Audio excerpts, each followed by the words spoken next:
Alrighty, and I'm here, sitting here with Craig Kelly. Now, Craig, you and I, we obviously first met when we were part of the movement, you know, the United Australia Party at the time, and we ran in the previous federal election. And I thought it would be nice to sort of catch up with you because I feel like, you know, especially over the last, few years, you've been through a bit of a rigmarole in terms of how people have portrayed you. And like I've always said, like people ask me all the time, oh, what was Clive Palmer like? What was Craig like? And I can only speak to my personal interactions with you guys. Like I don't really, and I guess one of the advantages for me is like because I've met you personally, I can actually say, well, I can only go based on what I know of you guys, and my interactions have always been positive. So from that perspective, I reached out to Vanessa. Vanessa also ran previously and said, hey Vanessa, if Craig or John want to come on, it'd be great to chat, share your story as well, because I feel like a lot of the times, and I've also experienced this on a slightly different angle where, especially in politics, it can get quite grubby, quite dirty, and it's kind of sad really because it detracts from the whole idea about what, the aim of government and policy is meant to do for Australian people, right? Yeah, look, there's a lot of truth in that. The media sort of takes a disliking to you because you've taken a particular stance on something. They can really do you a lot of harm. I had the ABC going after me relentlessly, for questioning the vaccines. That was I didn't. Early on, I was not sort of arguing for or against. I was saying, hang on, let's just question these things. Let's hang on a minute. This is emergency use approval. Should we be rushing? This is, are we doing the right thing? And just for questioning and that, like the ABC, I was public enemy number one over on Channel 9. Media outlets I'd previously been on and got a good run on, like places like 2GB, were like getting stuck into me. In fact, I remember there was once there on 2GB, they put to air there that I'd been arrested and spent the night in custody. And they'd mistaken or they'd mixed me up with Craig Thompson. Okay. Right? So they say, MP Craig Kelly has been arrested. And Peter rang me up, did you get arrested last night? So it's been broadcast on 2GB. And this is the thing they do. It's a deliberate attempt to destroy your reputation. And these people, you can't get, what always used to annoy me, you can't draw them out into a debate. Right? They just refuse to debate. They just throw out the slurs at you, throw out like misinformation and cooker and tin hat for wearer. And I'd always say, look, if you think I'm wrong, firstly say exactly what I said, right? No straw man arguments. Say exactly what I said, right? Then say why you think I'm wrong, and then back it up with some evidence, right? But they never do that. They never ever do that. It's just because it's just all about emotion. And it is really a sad way that Australian politics has this track that we've gone down. And I just hope in the future, people can learn from the mistakes during the COVID period, and we can get back and we can start to have some debate on the evidence and the data. Yeah, it's like, I think quite often we forget, what's the purpose of media, like in the sense of media is there. So if you're running a newspaper, if you're running a TV station, you're there to generate revenue for your shareholders. And how do you do that? Well, you need to have eyeballs either reading or watching what you're doing, and you need to be selling ads. Like that's the primary source of income for those outlets, right? True, yeah. But then you've got our ABC, our $1 billion ABC that is meant to fill that void, that is meant to be there and to be that impartial voice, right? To give all sides of politics the opportunity to have their say. But we've seen what's happened with the ABC. They've been captured by leftists. They've just simply put out propaganda. They're not reporting the news. In fact, it's not even what they report, it's what they don't report. Yeah. There's many times you'll think, geez, that's an important story. That should be on the front page. Like take, for example, the excess deaths in this country, right? Should be front page news for the last couple of years, right? ABC will hardly mention it. Yeah. And you see story after story that the ABC knows there, they would look at it because it's on many other social media platforms, many other news outlets. They would look at it and they would just basically put it on the casting room floor and not comment on it. So that's the other problem that we've got. It's not only the commercial media, it's also our ABC, and I think it's really got to be time that they're just best to wrap it up. Yeah. Like why should people that don't watch the ABC make a compulsory contribution through their taxes? Let's go back and let's have some voluntary funding. I've suggested we should put a little box on everyone's tax return, and if you want to pay extra taxes to donate to the ABC, go for your life. Yeah.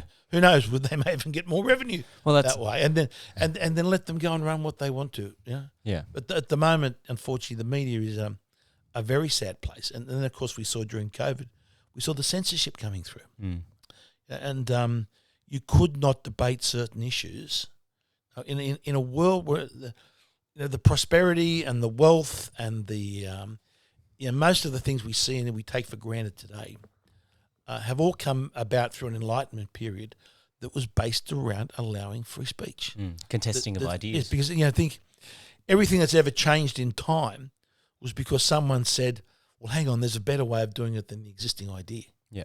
Right? Now we've gone through a period where no, you can't question the existing idea because it's sort of dictated to by experts, and therefore you can't question it. If you question it, that's misinformation and you must be censored. That's a very dangerous place for a society to be in, and during the COVID period, that is exactly where we were. Yeah. Let's pull it back because I do want to get back to talking about some of those things, but I don't want to go too heavy on that at the present moment because I really, I'm here to sort of talk to you about your story and your journey. And, I guess for people that may not know you well, where did you grow up and what was life like for you growing up? I grew up, as I born a place called the Kingsway at Kingsgrove. It was back of a little factory there. My dad had a small factory in the back lane there. They were manufacturing lampshades. He had a lot of ladies working for him doing all the hand stitching of the old-fashioned style lampshades. And that's where I lived. I think until I was about 1 or 2. Then we moved to Peakhurst South there, and we were opposite what was Gannon's Park rubbish tip at the time. And Mum always tells a story about the very first day that we moved in. There were these giant bush rats in the house, sort of thing, And we were basically opposite the tip, and because that moved down and moved further away, and became Gannon's Park. Many people would know it now. And I went there about a year ago. And I couldn't believe the work that they'd done on the place. Yeah. They'd sort of done it up and had this magnificent couch grass all throughout the park. And I thought, wow, they must be spending a lot of money on the upkeep of the old park sort of thing. But we used to go the weekends. You'd go as kids. You go and play on the rubbish tip and go and see what you could find, sort of thing. But we had a great front yard. We had a front yard that was a cricket pitch in summer. It was a footy field in winter. All the kids in the street would come along. We'd play there until it was dark after school. So look, it was you would go out and we'd you'd be able to light your own barbecue and light your own fires and things that kids today simply can't do. Yeah. And I think with all the the so-called progress that we've had, I don't know whether our kids today are better off. It's funny, like we sort of funnel them down this pathway of education, right?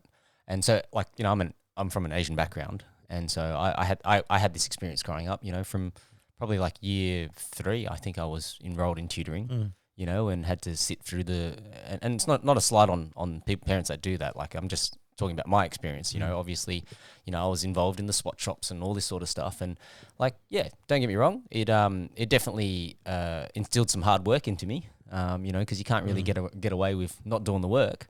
And I do say it probably helped me with my scores, and I did well in the HSC, and went to uni, and I got to do those sorts of things. But I think when I sort of reflect on my own personal career, it was all the soft skills, and I'm probably a little bit fortunate because I had some of those soft skills, and I think at the time my mum probably enrolled me in a few courses that she probably assumed were like academic courses, but I got sent to like a clown school for one of the summer camps. I'm learning how to juggle and perform and act and do this sort of stuff, and I think it's those sorts of things that especially for people from an Asian background where their parents are very focused on academics, they lose sight of the fact that it's about the soft skills and how you interact with people and relationships. I think one thing I was very fortunate to own to the local public school, Peakhurst South Public School and Peakhurst High School. And they were able to mix with the kids from a wide range of socioeconomic backgrounds. Yep. And I think that was a good thing. I think that gave you better skills of personal interaction than if you had have gone to a private school. Yep. Where all the kids were from a very narrow social background sort of thing. So we had kids from very wealthy families in Lugano, to we had kids to public housing commissions down there in the back of Peakhurst. So it gave you a great mix of people to interact with, and I really think that was a great advantage in my education. I remember sometimes you think, I think once what was the story? We went to I was playing in, this was the CHS, which is combined high schools. It was one of the rugby. Rugby was the sport I was the best at. But I loved my cricket, but I wasn't as good as in cricket as I was in rugby. And then we went to the I think it was Cranbrook or something. They've had these magnificent manicured turf wickets and all these beautiful netting, and their footy fields overlooked. They had harbour views, and thinking, wow, look, back at our school we've got these old sort of like concrete wickets that we're playing on, and the back of the nets were sort of held together with some, you'd just to bring some string to tie the nets where it's sort of the thing had gone away. So the chicken wire had been cut open. But you look at that and you weigh it up, and I think, no, I'm glad that I went to the school that I did, because it gave me I thought a very good grounding and a good background, to be able to understand where many people come from different aspects of life. Yeah, that's a skill, to be able to communicate with people that have different upbringings. I remember, I grew up in a fairly decent area. I grew up in the hills. And so I remember, like, the first time I went down southwest, and I went down to Cabramatta by myself. This was when I was in high school, because, we the place that I was training martial arts at also had another branch down there. And, this is before, people had mobile phones, and I'd caught the train down, and that was okay. And then I remember getting out, and one of my mates who was also training that night, he said, you just walk this way. Didn't have a map, didn't have like GPS on my phone or anything like that. Didn't have no mobile phones back then. So then I was walking down the street, and I walked past this car, and this memory still stands out for me, because there was some unfortunately drug addicted people that were in this. It was a red Corolla or something like that.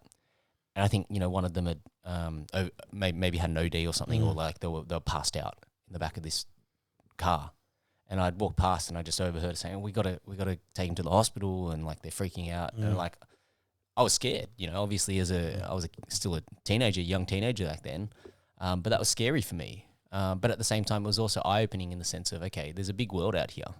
When you go to school and you're in this little bubble, and then you go to university, if you go there, or if you go to TAFE or you enter the workplace, your bubble keeps expanding, right? And all you got to hope is that you can sort of hold it together so that it doesn't break you and the bubble doesn't pop, right? But you learn how to communicate with people from different walks of life, and that they've experienced different things, and what is important to them is very different, right? I think we have this, people often talk about this wealth divide that we have in Australia. We've got a 2-stage economy depending on where you're living, and some of the rural areas obviously go through some pretty difficult times, especially if they might be related to agriculture and farming and that sort of stuff. And then you've got the cities where, like a cosmopolitan city, sometimes when I've been overseas and I've been in some of the big cities, it's this could just be this is just like Sydney. It has no different feel. It's just maybe the language is a little bit different, but you see people that have tourists and people that have come from all over different places in the world, and it's this melting pot, And so, yeah, it's quite an interesting thing to when you're growing up, to open your horizons up and realize that, okay, not everybody's like me. Some people have different circumstances. They grow up in different ways, And I guess, for you, what kind of a kid were you at school? Oh, look, I was a kid that enjoyed my sport, loved my sport, sort of thing. I was pretty good at maths. Was my favourite subject. Really? I'd say maths I was best at. Right? Okay. Probably because I had some good maths teachers. English never really got me. I've had English reading these long, boring novels. I looked at it as okay, how long is it going to take me to read that book? Okay, what a waste of bloody time that is. That's okay. How many more extra marks am I going to get? So English is the subject that I sort of had no love for at all. I love my history. I love my modern history. What else was geography, economics? So I enjoyed. I think there was a period. I think probably maybe in year 8 where I hated school. Maybe in early year 9 I loved school, but I hated it. But then by the time I got to halfway through year 9, I really enjoyed it, and I enjoyed going through to year 12, and it was the mixture of the things, the activities, especially the sport that was thrown in. I think is so important, in doing school rather than just being narrowly focused upon education. We were lucky to have a pretty wide variety of activities we did at school, and I did enjoy school. I wouldn't describe myself as we had some pretty smart kids, but I felt in maths I could sort of match it with most of them, sort of thing. But but to me there were other things as well to do in school. There's other things to enjoy, especially with the sport. Yeah. Did you have siblings growing up? Yeah, I had two younger brothers. Yep. One was 2 years younger than me. One was 3 years younger than me, and a sister who was sort of like six years younger than me. So the other brothers were good. So that often they were involved in the school cricket teams, the school football teams I was involved in. So that was good to be able to play with them there, and there wasn't that much difference in age. That when we had our games on the front yard of cricket, they were old enough to play and compete, sort of thing. So it was so it was good, and I was very fortunate. The childhood I had and the upbringing I had, I think I was very fortunate. Yeah. So 4 of you. 4 of us, yes. Yeah. One girl, 3 boys. That's right. Yeah, I've got the opposite. I've got 3 girls, 1 boy. So yeah, it's good because you've always got somebody to bounce off, right? And that interaction. With the sister being older by 6 years, was so she younger? Oh, younger. Younger. Yes, So I was the oldest. Okay. 2 younger brothers and a younger sister. There you go. Okay. And then, what was it like? I guess from your perspective, with one girl in the household in that sense. Look, it was a bit different. She was a fair bit younger than we were. So we were off doing our things with our sport. Our sister was a little bit sort of separated from because I think of the age difference as well.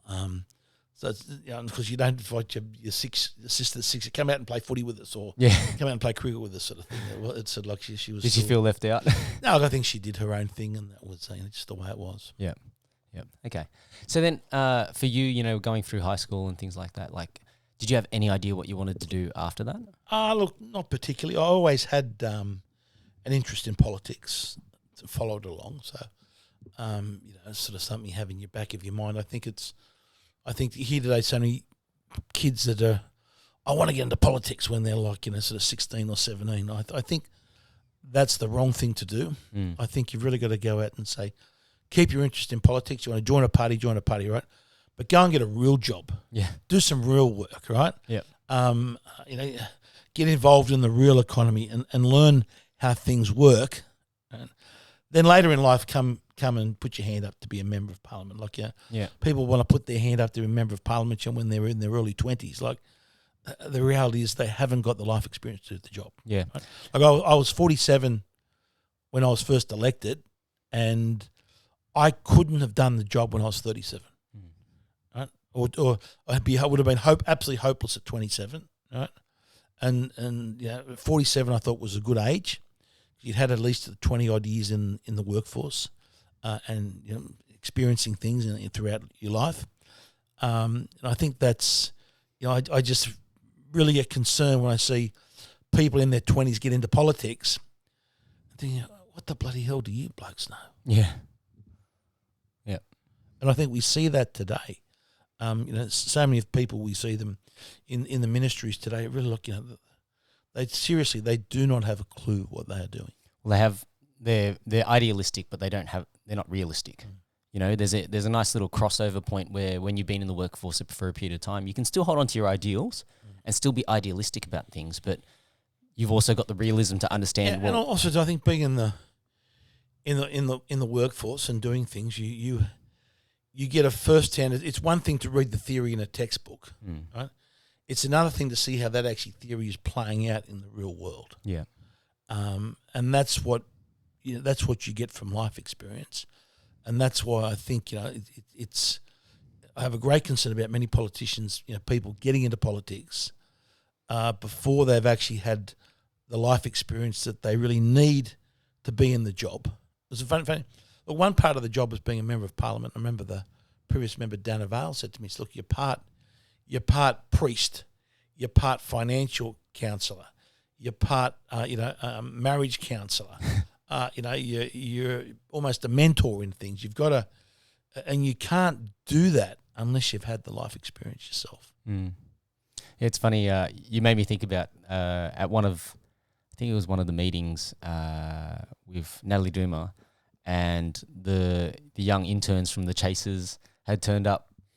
This is when we were doing the whole UAP thing, and so it was Lachlan Hodgson, I think it is. Sorry, Lockie, if I got your name wrong, and Johnny DeMarco, and they'd come in and like, I think it was the first time that they attended one of our meetings, and they were obviously trying to do like a bit of a parody piece kind of a thing, and I've somehow gotten roped into a conversation with them, but it was literally like along that vein, because he was like, oh, you know, he spun me this story about, I'm a uni kid and I'm signed up to the Young Liberals or whoever, whatever party or whatever, and I want to really get into politics. And I actually said the same thing that you did. I said, please, like, if you actually are serious about pursuing a career in politics, like, go and do something else. Like, I wasn't doing it because I wanted to do it. I actually was only doing it because I wanted to stand up for some of the things that I believed in and that I thought were really important to where we were at that point in time, you know? And so it really, like, you know, when you talk about that, like, I agree with you wholeheartedly that, yeah, you need to have that real blend of life experience to understand, you know,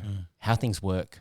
And then also, like, I think what it sort of showed me as well is also like, well, where can you make a change, right? Not everybody's cut out for politics. Like, as we're going to talk about today, you know, it gets pretty grimy and grubby. Right. And like for me, you know, that one stint was enough for me to go and say, look, that's not for me. But at the same time, you know, I think everybody has to have, you got to have your line in the sand somewhere, because the problem, one of the problems that we face as a nation is if everybody's apathetic, then it's only the people that really have strong convictions. And if those convictions aren't the right convictions, they take you down a pathway that you don't want to be in.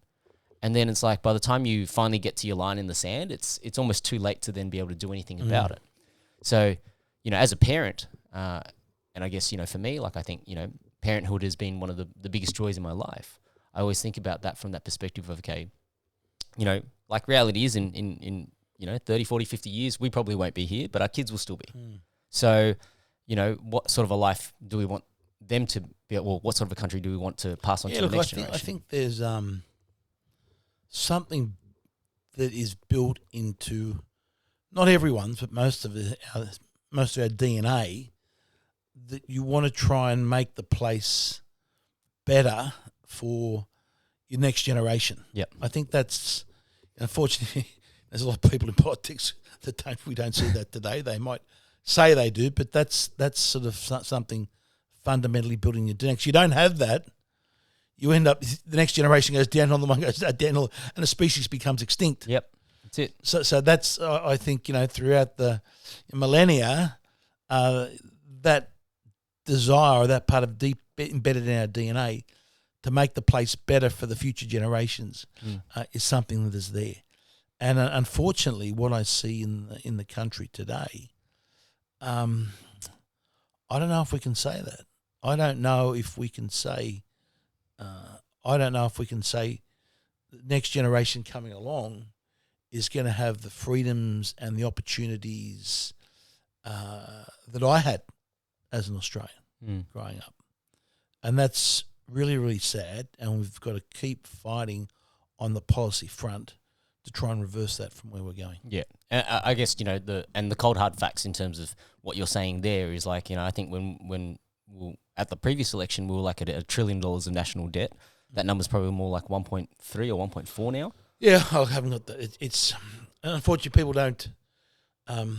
It just gets flipped. People seem to not care about the debt. I remember we did that big on the budget day, and we put $1,000 billion notes on the lawns of Parliament House. Yep. You know, we had them. I think it was a fantastic creation and display that we did, right? And I thought we got like basically zero publicity in the mainstream media. Didn't want to know about it. You know, like we had the entire lawns of Parliament House. Imagine these. We had these $1 billion notes we print up. They're about a metre. In fact, there's a couple of them probably floating around here. $1 billion notes about a metre long, right? Yep. With $1 billion with the Ned Kelly on, right? Yeah. So I want to make it what $1 trillion actually is. It's $1,000 billion. Yep. To try and get some perception of how much the debt actually is. And media had no interest whatsoever. And it's crazy to think, because I think there's almost like an assumption that, like, you know, a government can't go bankrupt. Yeah. But then if you look at, like, you know, go to geography, right? We've seen governments go bankrupt before, haven't we? Well, technically they can just keep printing money to get a bankruptcy, but then of course you get massive inflation, right? So the ultimate question is, whatever government spends, government never has any money. This is, a lot of people don't understand. They think the government's got all this money, it's just the wealth is there and we just cut it up and divide it. And, the government has no money. And the size of the wealth that the country has is not a fixed size of the pie. That pie can expand or shrink depending upon the policies that the government has. And we seem to have forgotten about all that. We seem to have forgotten about the importance of wealth creation. And one thing I see, with so many young kids coming up with this leftist ideology that you see them, the one thing I could drum into the head, guys, don't take our wealth for granted, right? That wealth just doesn't sit there, as something that's always fixed there, sort of thing. The policies that you are talking about implementing. I've got these people. We want more spent on this. We want more spent on that. We want more spent on this, right? And then we want this closed down and that closed down, that closed down. I'm saying, hang on, can't you see the disconnect between the two? The only way we can get more money to spend on all these things that you want, right, is if the things that you're going to close down, rather than closing down, we double them in size. And these people just could not get it whatsoever. Yeah, and I think that's one of the reasons why the mess that we're in at the moment is we've got to get back to rewarding and encouraging wealth creation. Yeah, it's an interesting one because, and you think about where does the government get its money from? It's from taxes, right? So the only way, and of course, there's a whole tax structure that's in place, and most people that understand business will obviously look to mitigate as much tax as they possibly can. And I'm not saying that from a legal perspective. I'm talking from the legal boundaries in terms of understanding the tax code and understanding what structures are going to provide the best outcomes for your business. And I think a lot of people don't appreciate those things. Because they just sort of think about it from the perspective, well, we all pay our death and the only two knowns in this world are deaths and taxes, right? And so then you sort of take for granted that, okay, there's this portion of your money that gets taken out of your pay packet every week. Where does it go? And how are you holding the people accountable for spending that money? Or do you just sort of take it for granted, right? Look, anyone that's spent some time in Canberra understands the palpable waste that goes on down there. It's as though that money doesn't matter, and you spend a billion here, 10 billion, 100, it doesn't matter. The waste and the mismanagement of stuff, it is. As I said, I worked in small business and we were making things and dealing with a whole lot of little small factories around Sydney and people creating things and doing. These guys would have taken to the place with pitchforks if they could have seen the waste and the overspending and the overservicing of the places in Canberra. And the difficulty I see today, right, if we're going to have a prosperous country in the future, we've got to have an economic system or order of taxation system, whatever you call it, where there's got to be enough incentives in the system for people to want to get in there and take risks with new innovations, new ideas, new way of doing things, right? That's the only way we're going to succeed as a nation. And yet if I look at today, why would any young person want to go in and take those risks? Right? You've got, look at just go, no, forget that. Go and get yourself a job in the public service, suck up, climb up the greasy tree, and you're down in Canberra with all these public servant jobs, paying $500,000 or more. You've got people that down the public service getting paid twice as much as the Prime Minister. And there's hundreds of these people down there. That's the way to future and prosperity. Or you become a TikTok influencer. Right? Forget creating any real goods or real services.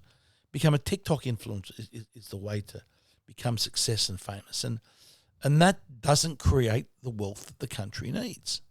We've got to get back to rearranging our society that are making sure that we're rewarding people to go out and create goods. And look, the problem we also have with this, the great issue we've had with the housing crisis, we've created a situation over the last 30 or 40 years where the real way to accumulate wealth is not out producing goods and services, right?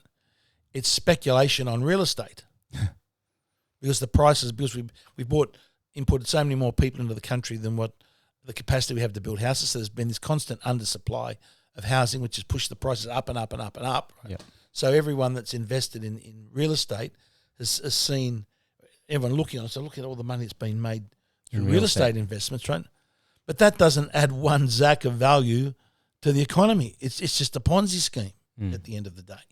So again, why would people go out there and risk setting up a business when you can sit back as a passive person? You know, the lesson from the last, whether it's going to be for the next 40 years, not, but the lesson from the last 40 years, and people look at it and they want to copy what's done. The way to make money is to sit back and to invest passively in real estate. Now, there's nothing wrong with investing in real estate. That needs to be done, but you can't have that as the major wealth creator of the country. And unfortunately, that's what it's become.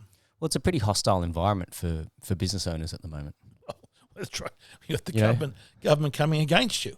The government wants to, if you're making anything, they're making anything or doing anything or employing people, like, you're the villain. The government wants to come after you and put this regulation upon regulation upon regulation. And then you're, of course, being squeezed by the banks. You're being squeezed by the oligopolistic nature of many of the Australian industries, where you've got a couple of big companies controlling the shots.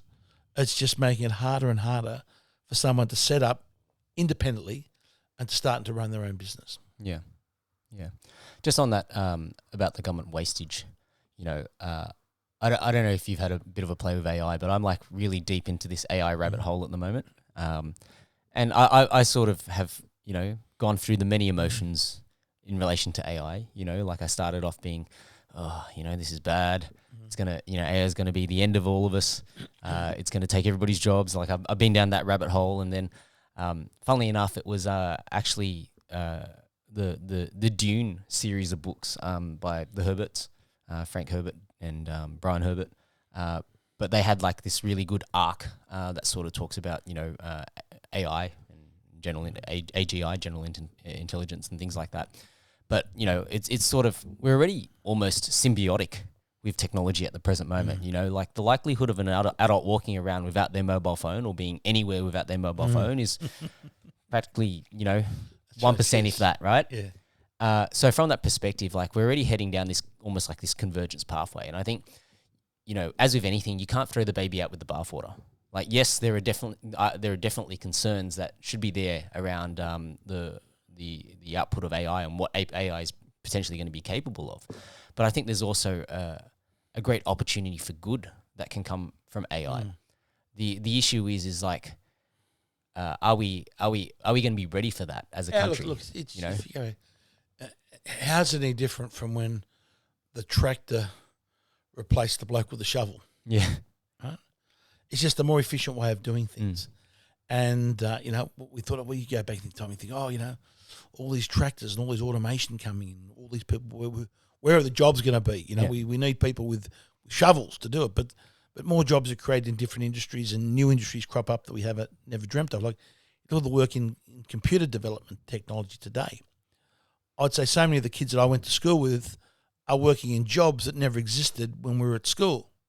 So how could you think about what job you're going to do when that job never existed? Exactly. So I think if you're looking down the future, there'll be jobs that we developed through AI that we can't even contemplate today. But the bottom line is it helps us to do things more efficiently.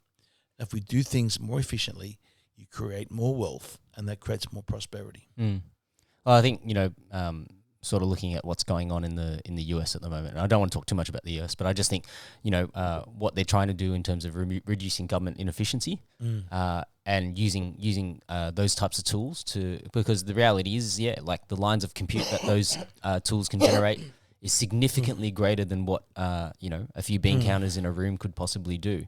But you put those bean counters together with those tools and you could probably streamline a lot of things, and you can probably reduce a lot of wastage. Yes, for some people it's probably going to mean that their jobs are going to have to evolve. The job as they know it isn't going to be the same, right? Look, take a job in graphic design, right? Yeah. I must admit I have some fun playing with the AI image creators, right? And what they block you and how you can trick them and would use different words to get an image that they won't. Sometimes block. We cannot give you that. We cannot do something to that. And okay, if I change the words around, they'll create the same thing and do it. So there's ways. Again, humans can outsmart the AI technology in that way. But that's where it is today. But you can come up with graphic designs today that would cost thousands and thousands of dollars if you went to an independent graphic designer and said, "This is my concept, do me something up." Yeah. Right. They could cost tens of thousands of dollars to do, and AI does it for free in like 10 seconds. Mm. So that's just it's if you've invested a lot of time in becoming a graphic designer, rather than sort of this is my job's over. You should be looking at ways, okay, how can I use AI technology to become better at what I'm doing? Yeah, it's a tool. Yeah, a tool. So, as I said, it's no different from when we replaced, the tractors with the shovels or the horse with the motor car. Mm. It's just a progression in society, and we should be embracing it. Yeah. So, do you think I'm just thinking about it from a governmental perspective, like. It should be embraced in obviously government to try and reduce our inefficiency. Yeah, it can be. It's not. It can't be the only solution. And remember, it's still you got to have a human that programs it, right? Of course, humans are fallible, yeah. right? So it's like any computer program. Garbage in, garbage out. Yep. So it's always got to be looked at with a It's not an oracle. Like I've gone through this where it's like I've asked it to do an analysis on something, and then I'm like, okay, hang on a second, cite me your references, and then I'm like, oh, you're full of shit on this one. Yeah, like, sorry for the language, but sometimes it's like pulled something totally out of off kilter, and I've had to pull it up and go, hang on a second, show me your references, cite, provide me with the links to where you're pulling the source data from. Yeah. So anyway, so we've digressed a little bit. I just thought that was an interesting topic because I think when we think about if inefficiency, there's great ways to streamline things. And I think that's part of where from a libertarian perspective. Yeah, and also just on that, my parents had was a lighting manufacturing business. Mm. So basically, I got involved in. So I left high school. You'd always sort of help over the weekends. Sort of thing. Did a year of university. I was doing a economics law degree. Yep. At the time. And it was a 6-year course. And I did the first year was 3 days a week, or I've been 3.5 days a week sort of thing. So you had plenty of time off. I got my golf handicap down to the lowest it's ever been. So much plenty of time off sort of thing. And then the holidays were something like 10 weeks holiday. Huge, right? And during that time I started to work in Dad's business. And that was a time we just opened up, I think it was called Closer Economic Relations with New Zealand. And New Zealand before that had been a very closed economy. They had very, extraordinary rates of tariffs on goods from all around the world. And all of a sudden, Australian goods became duty-free into New Zealand. Mm-hmm. So it gave Australian goods where they actually had a better opportunity with lower competition in New Zealand than they did in Australia. Because in Australia, we were still competing against imported goods that might have had a tariff rate back then of 20%, 30%. Right? But in New Zealand, we were coming in duty free, and the imported goods had a tariff rate of 100% on them. Yeah. Right? So there's an enormous opportunity in the New Zealand market, and I learnt more in that 8 to 10 weeks of working than I'd learned in the whole year of university. Mm. So I thought, I'll go and I'll go back and I'll start. I'll work. I'll do the rest of my uni course part time. It lasted 1 day. But since then, basically, because it was a manufacturing-based business, a distribution-based business, every single day of almost every single hour of every single day, you would think, how can we do this more efficiently? Right? Is there more efficient way of doing this, whatever, of manufacturing this or making this? Is there a substitute material that we could use that is better? For example, could you use an iron casting rather than brass? Could you use a plastic resin rather than ceramic? All these different ways. How's the best way to flow? What's the best way of flow of goods through your factory? It was all about trying to do things as efficiently as you possibly can. And that's probably where a lot of the libertarian background in me comes from, right? And then to go to Canberra and see it's the exact opposite, where how efficiently things are done means nothing. In fact, the more inefficiently you could do things, it was like the better. Yeah. And that's one thing that really got under my skin about how Canberra and government operated. Coming from a background where you were trying to make sure that you were doing things more efficiently, saving costs, effectively making a better mousetrap, is what it was. To bring goods and services, into the economy. And but in Canberra, it was the exact opposite. Well, it's when you say that, it's like it's become a culture. It's like, when I talk about business, we always talk about the culture of a business, right? It's almost like the culture of what that is, though, isn't it? Because when you've got people that are vying they're sort of just focused on trying to get re-elected every 3 years, right? So it feeds a certain mentality. Just like, if you're a manager and you go into a business and then they're like, okay, well, you can only run this business for the next 3 years. Here's your commission plan and here's your remuneration. And so if you want to make them, as an example, let's say it's a public listed company, and it's like, if you want to make the most amount of money as you possibly can, well, you need to hit these objectives. So then you could go scorched earth and not give two hoots about what happens to the company after, just so that you can line your pocket as best as possibly as you can. And in 3 years' time, it's not your problem. Right? I think you're talking about Qantas up there, are you? Well, the way Qantas, that's the way Qantas was run for years. This is often the problem with these large companies. You get management in that are looking at a short-term profit, trying to pump the company up without a concern what they've done to the company's long-term reputation. I think Qantas is a classic example of that.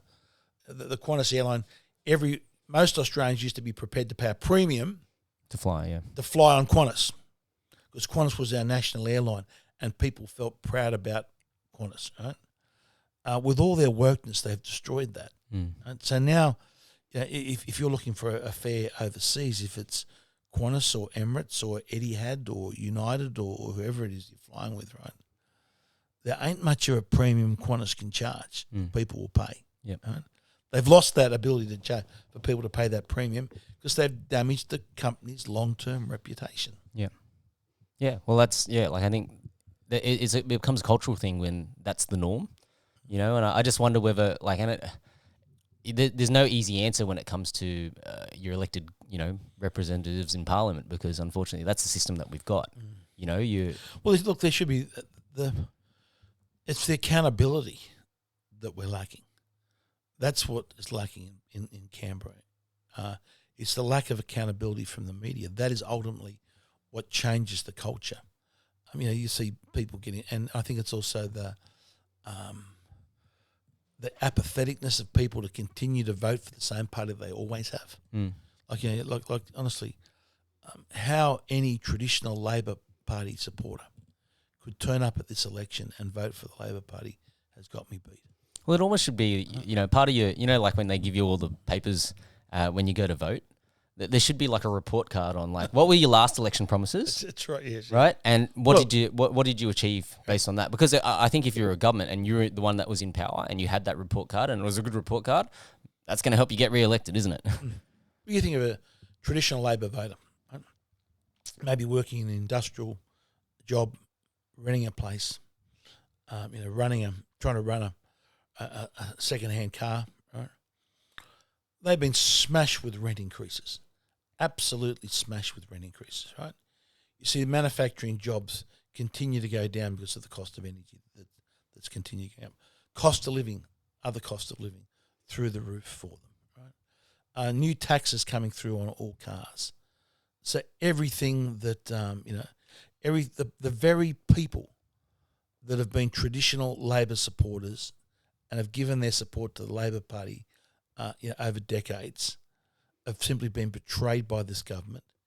And yet Albanese and Bowen and the rest of them, they know that most of these people will rock up to the polling booth and they'll continue to vote for them.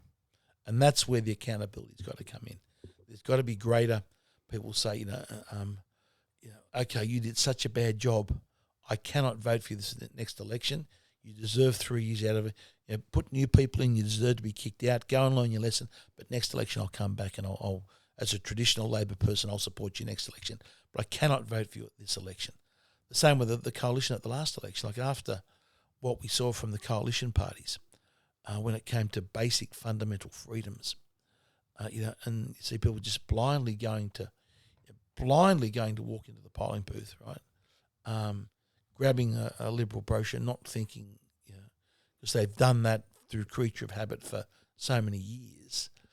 I just found that that very very disappointing that there's not the accountability for the sitting government and for the sitting MPs that there should be. Yeah, definitely. I think maybe that's what we need to advocate for. We need to get a report card system going. Let's look at the history of promises. Well, that's very true. Most people aren't educated on it at all. Like that's the reality of it. And it's only when the media chooses, and I do use that word chooses, because they don't highlight every issue. But like as an example, I know that they definitely, like, some of the journalists have started holding Bowen and Albanese to account for their promise on energy bills as an example. And it's gone completely the opposite way. And like it's one of those ones where, okay, but like that's one issue. What about the rest of them? And this is where, like, sorry, I'm going to spruik my tangent on AI again, but I love going through and grabbing like those policies and then going, okay, let's give me your independent prognosis on this and diagnose the first, second, and third order consequences of this. Because I feel like a lot of things are just knee jerk sort of policy making, as opposed to having a really consistent. Well, so much of the policy making we see in the country today is based upon complete and utter untruths. Just to take the other week that hate speech bill was rushed through Parliament, right? Mm-hmm. And it was rushed through on the basis, there was this urgent need to rush it through because there was just so much hate out there in the community and it was dangerous, and we had this caravan full of explosives. We had people graffitiing buildings, and we had arson attacks upon a Jewish preschool, right? Well, it turns out all those things were false flags. Mm. All of them, right? We know it was some criminal trying to get, the AFP have put off some criminal trying to get a reduced sentence for something. Okay. So it was like the arson attack was some lunatic they'd paid. The graffiti attack was someone they'd paid. He couldn't even spell Israel properly. He did the swastika back the front, he didn't even know it. And then there was a caravan full of explosives. It was 40-year-old and didn't have a detonator that was meant to try and blow up some synagogue somewhere. Like the whole, and that it was on the basis of that. Now the AFP knew it was false. We now know Albanese, he also knew it was false. Right? But yet it was rushed, that legislation was rushed through Parliament based upon those complete and utter falsehoods. Mm. We saw it during COVID. All the COVID policies that were rushed through by the government were based upon misinformation and falsehoods. We were told, the vaccine was safe and effective. We know that now is completely untrue. And yet all the policies that we had were based upon that. We were told that masks worked. Right? I was fined for wearing a mask outdoors. For not wearing a mask outdoors. Right? There was absolutely no science whatsoever that said masks. In fact, the science said that masks outdoors are completely useless. Yeah. But yet we had laws in this country. We had police enforcing them, arresting people for not wearing a mask outdoor. Right? We see it on the policies of global warming, right? All based on complete and utter falsehoods, propaganda, misinformation. Mm. Yeah, and the major policies in this country that are dragging our nation down and have dragged it down are all based upon furphies and falsehoods. And that's, again, why is this happening? It's the media. The media has a lot to blame on this, especially the ABC that should be the independent, giving us both sides of the story, something they simply fail to do.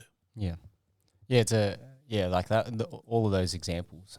I like the example about, especially about carbon dioxide emissions. Okay, and the reason why I like it is just because, I think I pulled this up, a few years ago. Where it's like if you go to NASA, like they have this some sort of thing where you can look at global greening, which is the amount of how the plants are doing around the globe, and obviously what do plants breathe, or they breathe carbon dioxide.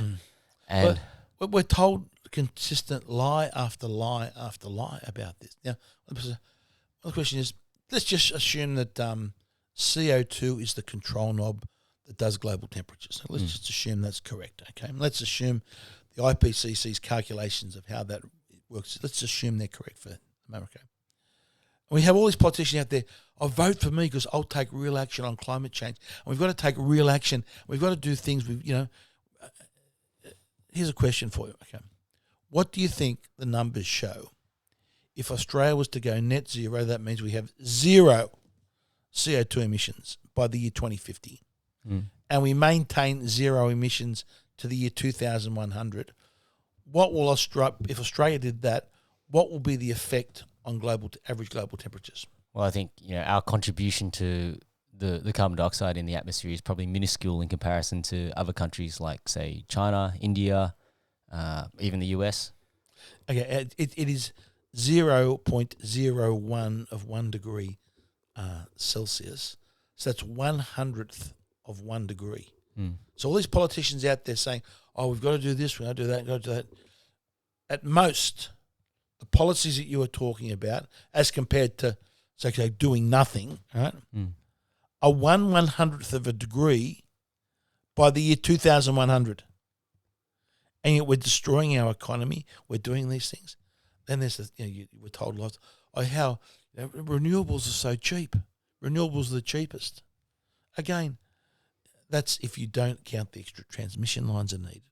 If you don't count the requirements, you've got to back it up, right?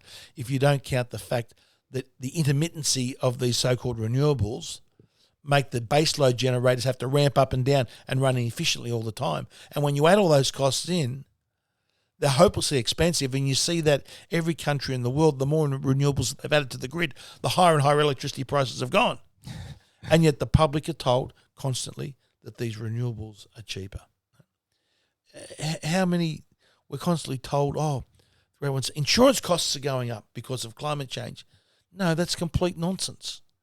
If you look at the way insurance costs are going up in this country, it's because construction costs have gone up over 50% since we had the COVID period. Yeah, even your raw materials. That's right. So that's these are ABS numbers. It's like 52, 53% construction costs have gone up. So if a building gets damaged and needs to be repaired or replaced, the cost is 50% higher than what it was a couple of years ago.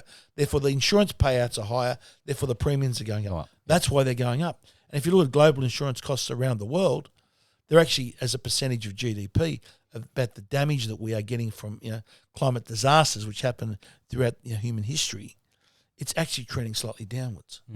So all the policies that we have are based on this, are based on complete and utter falsehoods. Yeah. Okay. Again, just keep going back through COVID. We had all these effective early treatments that we had study after study after study showing that they were effective. Right? And yet the public was somehow conned that they didn't work, and they were like horse medicine and all this nonsense. Again, all those policies that we had during the COVID period were based on false information. Yeah. Well, it's a matter of, like to use the saying that I used before, it's people throwing the baby out with the bathwater. There are some, and the problem is you tar everything with the same brush, like when it comes to solar, I think, you and I are both pragmatic enough to agree that there are uses for solar. On the top of a roof, is a great use for solar. On top of the house, my house has got solar on the top of the roof, and it's great. But when with my family, we went down for a road trip down to Melbourne, and when you're driving down to Melbourne, we went past these solar farms, and this is we're not in the desert where there's no agricultural land. We're in the heart of farming land. I went from seeing cow field after cow field and sheeps and all this sort of stuff into just seeing kilometers and kilometers of solar panels. Mm-hmm. But just on that, you say that, look, it is economically viable to put solar panels on your roof, but only because, one, of the subsidies, and two, because of the way that electricity is not priced correctly. Now, if you went to Canberra today and you said, we're going to have an IQ test, not IQs, we're going to have a test. I want every MP to explain to me how the subsidies work for solar panels on roofs and renewable energy. I don't reckon you'd be able to get a handful of people to answer it correctly. So the way the rebates or the way the subsidy on the solar panel works, there's a calculation that is done between how many megawatt hours of electricity the solar panels on your roof will generate to the end of the year 2030. And for that, you get for every megawatt hour, you get a certificate, which is worth $40. Mm-hmm. Okay, and that's all signed away. That goes to the installer. That's signed away in the fine print of the contract, so people don't see it. So that goes to the installer. It comes off your bottom price, and he gives you your price. So the reality is, at least half of the cost. So you're paying probably 50% of the true cost of the solar panels on your roof, right? And that gets added on to everyone else's bill as a hidden tax. Right? And then you've got the fact that, the electricity coming in on your electricity bill, the true costs of it, at least it's actually more than 50% of the costs are the costs of the transmission lines. So unless you're going to say, I'm going to solar, I'm going to go off the grid and disconnect your house from the grid and run it on solar, you're still going to sometimes need to rely upon that power coming into the grid, right? So at the most savings you could get should be 50% because you should have to still pay for the transmission lines. But electricity is not priced that way. It's not a true economic cost it's not priced economically the way it should be. The rebates are hidden and people don't understand it. And we're doing all these things in the country and then we wonder why is productivity going backwards? Mm. Yeah? Well, even like the tariff feed-in rates have just been on a downward trend. I think when solar first came in, some of the feed-in rates that the electricity companies were paying was significant. Now it's like 4 cents. Yeah, but again, the true cost of what the feed in the middle of the day should have been around about 2 or 3 cents. Right? Because that's the cost. You remember the generators, the grids there, you've got all people, you've got coal-fired power stations and you've got wind turbines and solar farms and whatever, all supplying power into the grid, right? Mm-hmm. Now, a coal-fired power station can supply that into the grid for 2, 3, 4 or 5 cents, right? That's what it can supply that power into the grid from.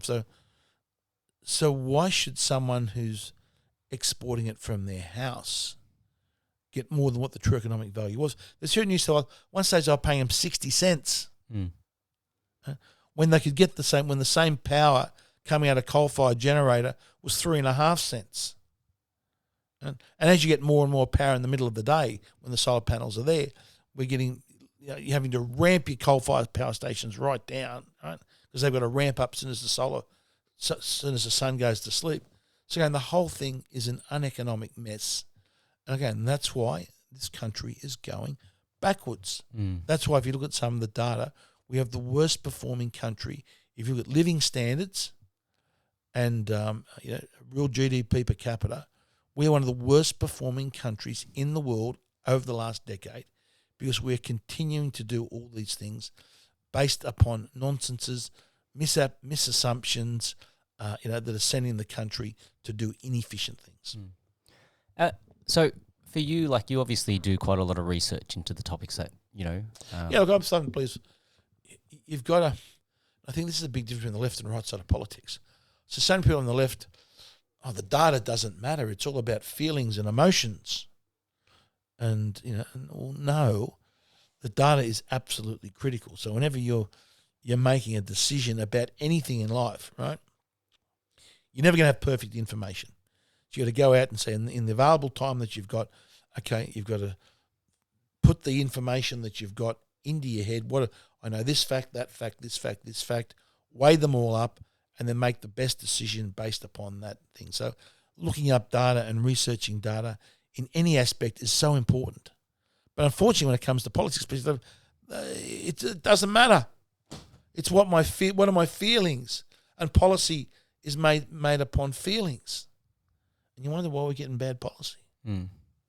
So then, for you, when did you start to really look into a lot of these things? And I'm just thinking about you historically, right? So you were running this business, obviously your parents' business in the manufacturing, and then when did you get out of that? And I took an interest in what I call competition or antitrust law in the US. You can see behind me a whole lot of American antitrust books, sort of thing, right? Which is the history of antitrust law. Now, antitrust was basically laws to make sure that how's the best way to explain it? Laws to make sure that the smaller player in business had a chance of competing. Yeah. Right? There were laws like the Robertson-Patman Act, completely misunderstood. The Clayton's Act, the Sherman Antitrust Act, very important historical acts in the USA that I believe made the United States the great country it was and made the structure of their economy different from Germany, which was so important during the First and Second World War.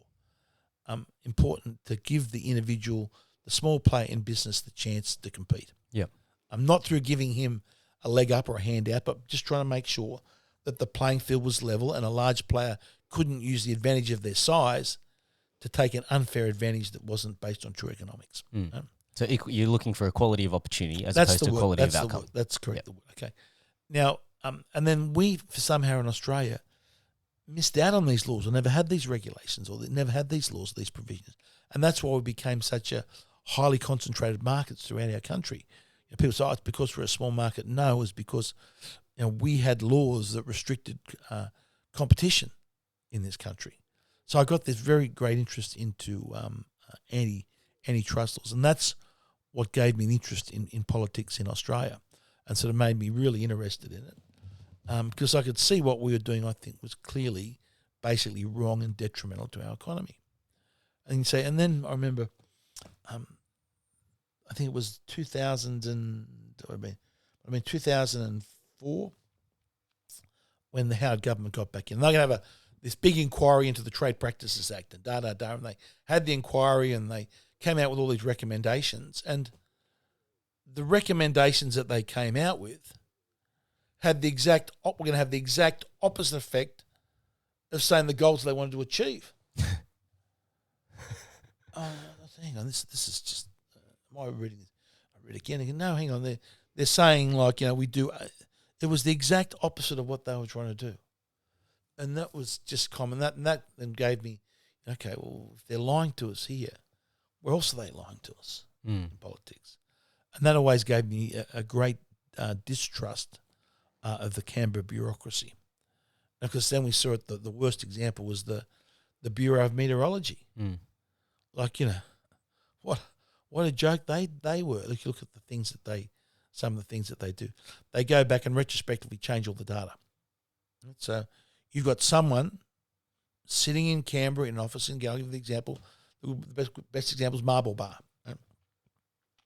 Marble Bar used to have the longest period of continuous days over the old 100 degrees Celsius in the 1923, 24, I think it was, right? Okay, it might have been 150 days or something like that of running of over 100 degrees, right? But someone in the Bureau of Meteorology sitting at a desk in Canberra went back and reviewed the records and worked out that, well, no, they measured the temperatures incorrectly back then and we have to adjust some of those temperatures down. And that record no longer stood. Hang on a minute. How the hell does this work? Yeah, how do you know that they measured it incorrectly too? It was in 1923. And then I thought, okay, look, okay. You guys, they call it homogenization process. Okay, you've homogenized the data. Okay, you've done it. Now you can't do it further. Right? Okay. Lo and behold, they're into round 3 of their homogenizations. So they change the data, and then a few more years go around, they change it again, and they change it again. So they're continually rewriting the past history, and that's how we get these graphs that go, oh, look how it's warming. Look how it's warming, right? That's not what the raw data shows. All that data is completely tampered with and homogenized. I remember the other one was there was a graph that they used to have on their website, and it was the number of very hot days, right? And it showed we had the most, I think, very hot days were over 36 degrees. I can't remember, 90 degrees or whatever it was, right? But it was a consistent method. We had the most very hot days in the 1950s, 1953, right? All of a sudden, that graph disappeared from the BOM's website. Right? And then they put up another graph where they changed all the data, and it was no longer 1950. So where the data sort of went all over the place, right, with 1953 being the day with the most number of very hot days, their new graph showed no, it was the last couple of years had the most number of very hot days. They had manipulated the data. And the one that really got me was the hottest day ever recorded in an official weather station using standardised equipment in Australia. And there was some hotter temperatures recorded back in the early 1800s, and they were used a different type of what they called the screens. There was a glacier screen, they called them. It was a different type of screen where so those louvered boxes that they put the thermometer inside, right? So from the standardised equipment, it's called the Stevenson screen, right? The hottest day in the official logs was Burke back in, I think it was 1909, January 3rd or 4th, if my memory should right. It was 125 degrees Fahrenheit, which I think was 51.7 degrees. Mm. That was the hottest day ever recorded. It's there written in the records, right? And it had been written about and had been known for decades and talked about in all the newspaper articles. This was Australia's hottest ever day. And you go back to this is what Trove, one thing we'll give the government. Trove is a very good source which has all the historical Australian newspapers that you can go back and research and look up. So you can go back to that day and you can see the contemporary notes about the heat, about how hot it was and the reporting of the day. And so, someone at the Bureau of Meteorology decided that no, they must have recorded the temperature incorrectly on that day. So they simply wiped the record. How the hell have they done this? So so the excuses they gave, they said, oh, well, there was nowhere else close by that had a similar temperature. Go through it. Complete and utter bullshit. Yeah. Right? But why is that even relevant? Right? Like, well, what is what, as in, like, from the perspective of for them to go and say, what's there's relevant, nowhere right? else close by. That's yeah. Okay. Well, but they're trying to find an excuse to say it wasn't that hot in the past, and the reason they don't want to admit it was we had these great heat waves of the past is because they can't sell their global warming bullshit. Right? You can't go. If it's hotter in the past, how can you say the world's burning or catching on fire? Right? You've got to eliminate you've got to go back and rewrite history, right? This is what Orwell wrote about. Yeah. People going back and rewriting and reconstructing history to fit the current narrative. And that's exactly what the Bureau of Meteorology have been doing. And if so the excuse they gave for why there was nowhere else close to 125.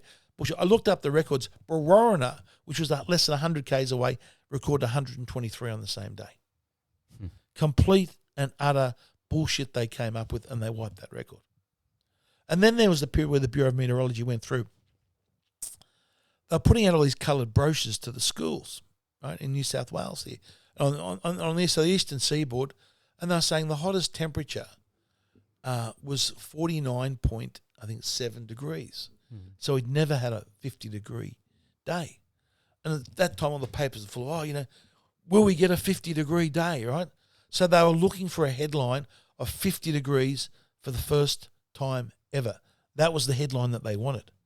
But what they did, there was Wilcannia had a 50-degree day back in 1939, all recorded, official things in all the records, right? And I questioned myself, hang on a minute. This is one of the Senate, the House of Representatives. What happened to the Wilcannia record? Why did you strike it out, right? I can't see any bullshit reason. You gave a bullshit reason to strike out this early one. And they said, oh, no, it's not digitised. I said, hang on, what does that mean? Right? Oh, we haven't got around to putting the data, the original handwritten transcripts. We haven't yet digitised them into our new system, even though they're on their. I can look it up on their website. They haven't got to so-called digitise. Therefore, it didn't count. Therefore, they're putting out all these brochures and coloured pamphlets saying we've never had a day in 50 degrees heat. At the meantime, they're going around, and what they did, this is the skullduggery of the place. Those Stevenson screens, those white Stevenson screens that they used to put the temperatures on, they reduced the size of them. They reduced the size 75%. Now, just as layman, you think if I've got these big ventilated box and the temperature and the thermometer's in the middle, if I reduce the size of that box, is that going to affect the measurement of the temperature? Yeah, there's more radiant heat off the sides of the box. There you go, correct. Right? Yeah. That's what you think, okay, right? So the bomb, no. Right? And I asked them, well, why are you changing the size? Oh, we don't know. Right? Anyhow, there's a study was done in Spain that showed when you read the difference between the large and the small size over summer is around about 1.5 degrees. So it's absolutely crystal clear, peer-reviewed science that when you reduce the size of the screens, you increase the temperature readings.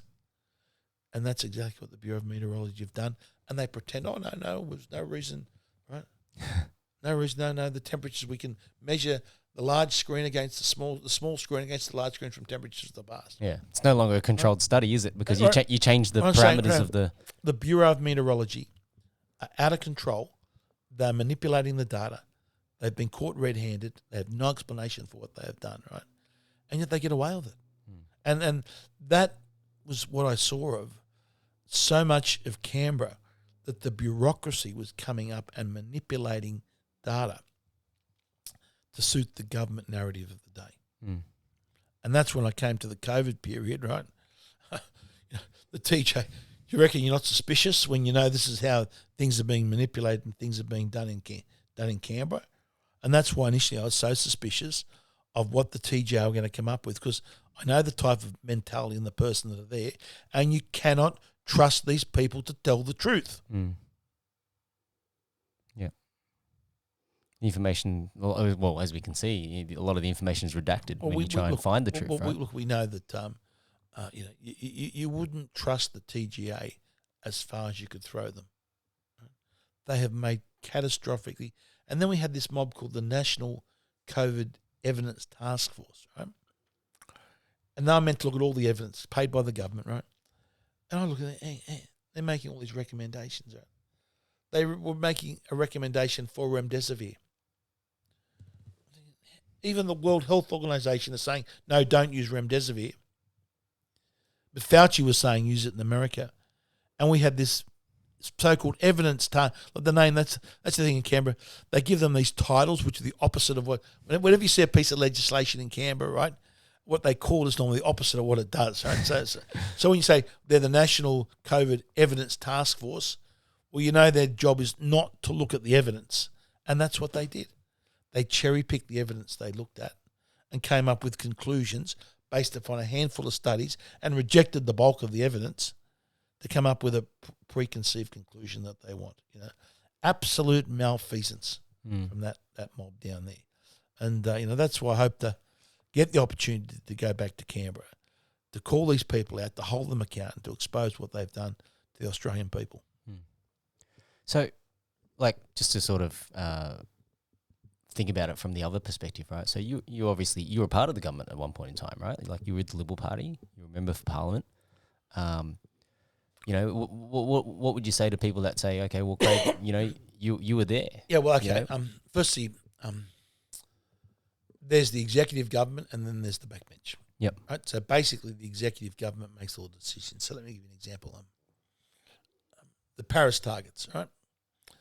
Tony Abbott, we win the election in 2013, marching in the streets against the carbon tax. People hated the idea of the carbon tax, right? Tony gets in and all of a sudden walks into the and there's a party room meeting in Canberra every Tuesday, right? So it's almost like it's like a sort of like a school classroom where everyone's sitting on seats, and the Prime Minister, who was Tony at the time, the Deputy Prime Minister, who was Warren Truss, and the Deputy Leader of the Liberal Party, which is Julie Bishop. The three of them are sitting at the front, like at a desk, facing everyone else sitting on seats, right? And that's where you supposedly debate policy. Tony walks in one day and says, we've decided to sign up to the Paris Accord with a 6 to 28% reduction or whatever it was off the 2005 targets. I'm sitting next to Angus, and I elbow him. He says, mate, what the hell? Did I miss the debate on this? Did I go out for a bathroom break and miss the debate? That was a decision that was made by the executive, the cabinet, made by the executive government, and just foisted upon the party room. We can stand up and jump up and down the party room. How ridiculous is this, right? And then you say, you're causing division, You're a terrible person, you're causing division. And the decisions, it's too late, the decision's already made. It was the same thing with Scott Morrison with the net zero targets. We went to the 2019 election opposing net zero targets, and we won the election. Right? Okay. sitting there in the party room. Scott Morrison walks in one day and says, "Oh, we've decided to sign up to net zero." Hang on. Right. How about we have a debate about if we should sign up to it? No, that doesn't happen, right? It was a decision made by the cabinet, come in and told the backbench what they have to do. So much of what is done, you have to separate someone that is on the executive as to someone that is on the backbench. On the backbench, you can fight and fight and fight like I did on so many policy areas. The one was another one I'll give you an example of is when Liddell Power Station was closing down. Mm-hmm. Right?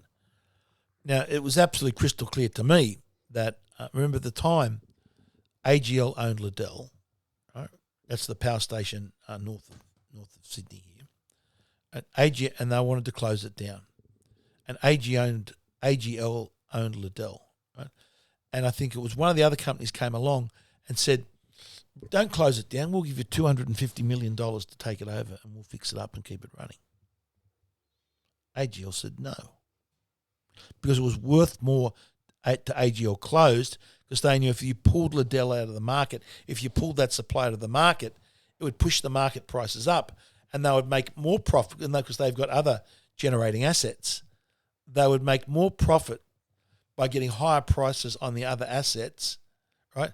Basically setting fire to Liddell or blowing it up, than they would have taken $250 million for it. Mm. Now, to me, that was a clear breach of our competition law. Right?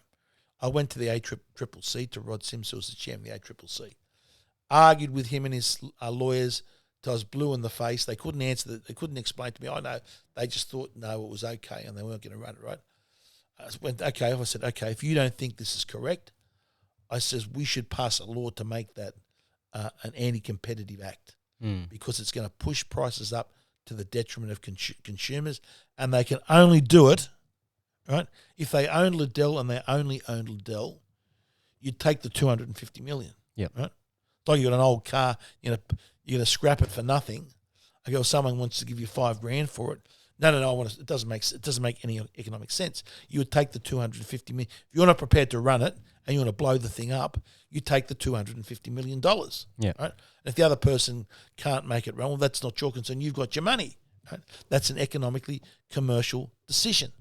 But the only reason then didn't make it economically commercial, because they had these other assets. They had basically like a substantial degree of market power, or they had huge market power, that they could profit from pulling that out at the expense of consumers. And I said, we've got to make sure that doesn't happen, because if Liddell goes out of the market, the retail price of power in this country, especially here in New South Wales, is going to skyrocket. Right?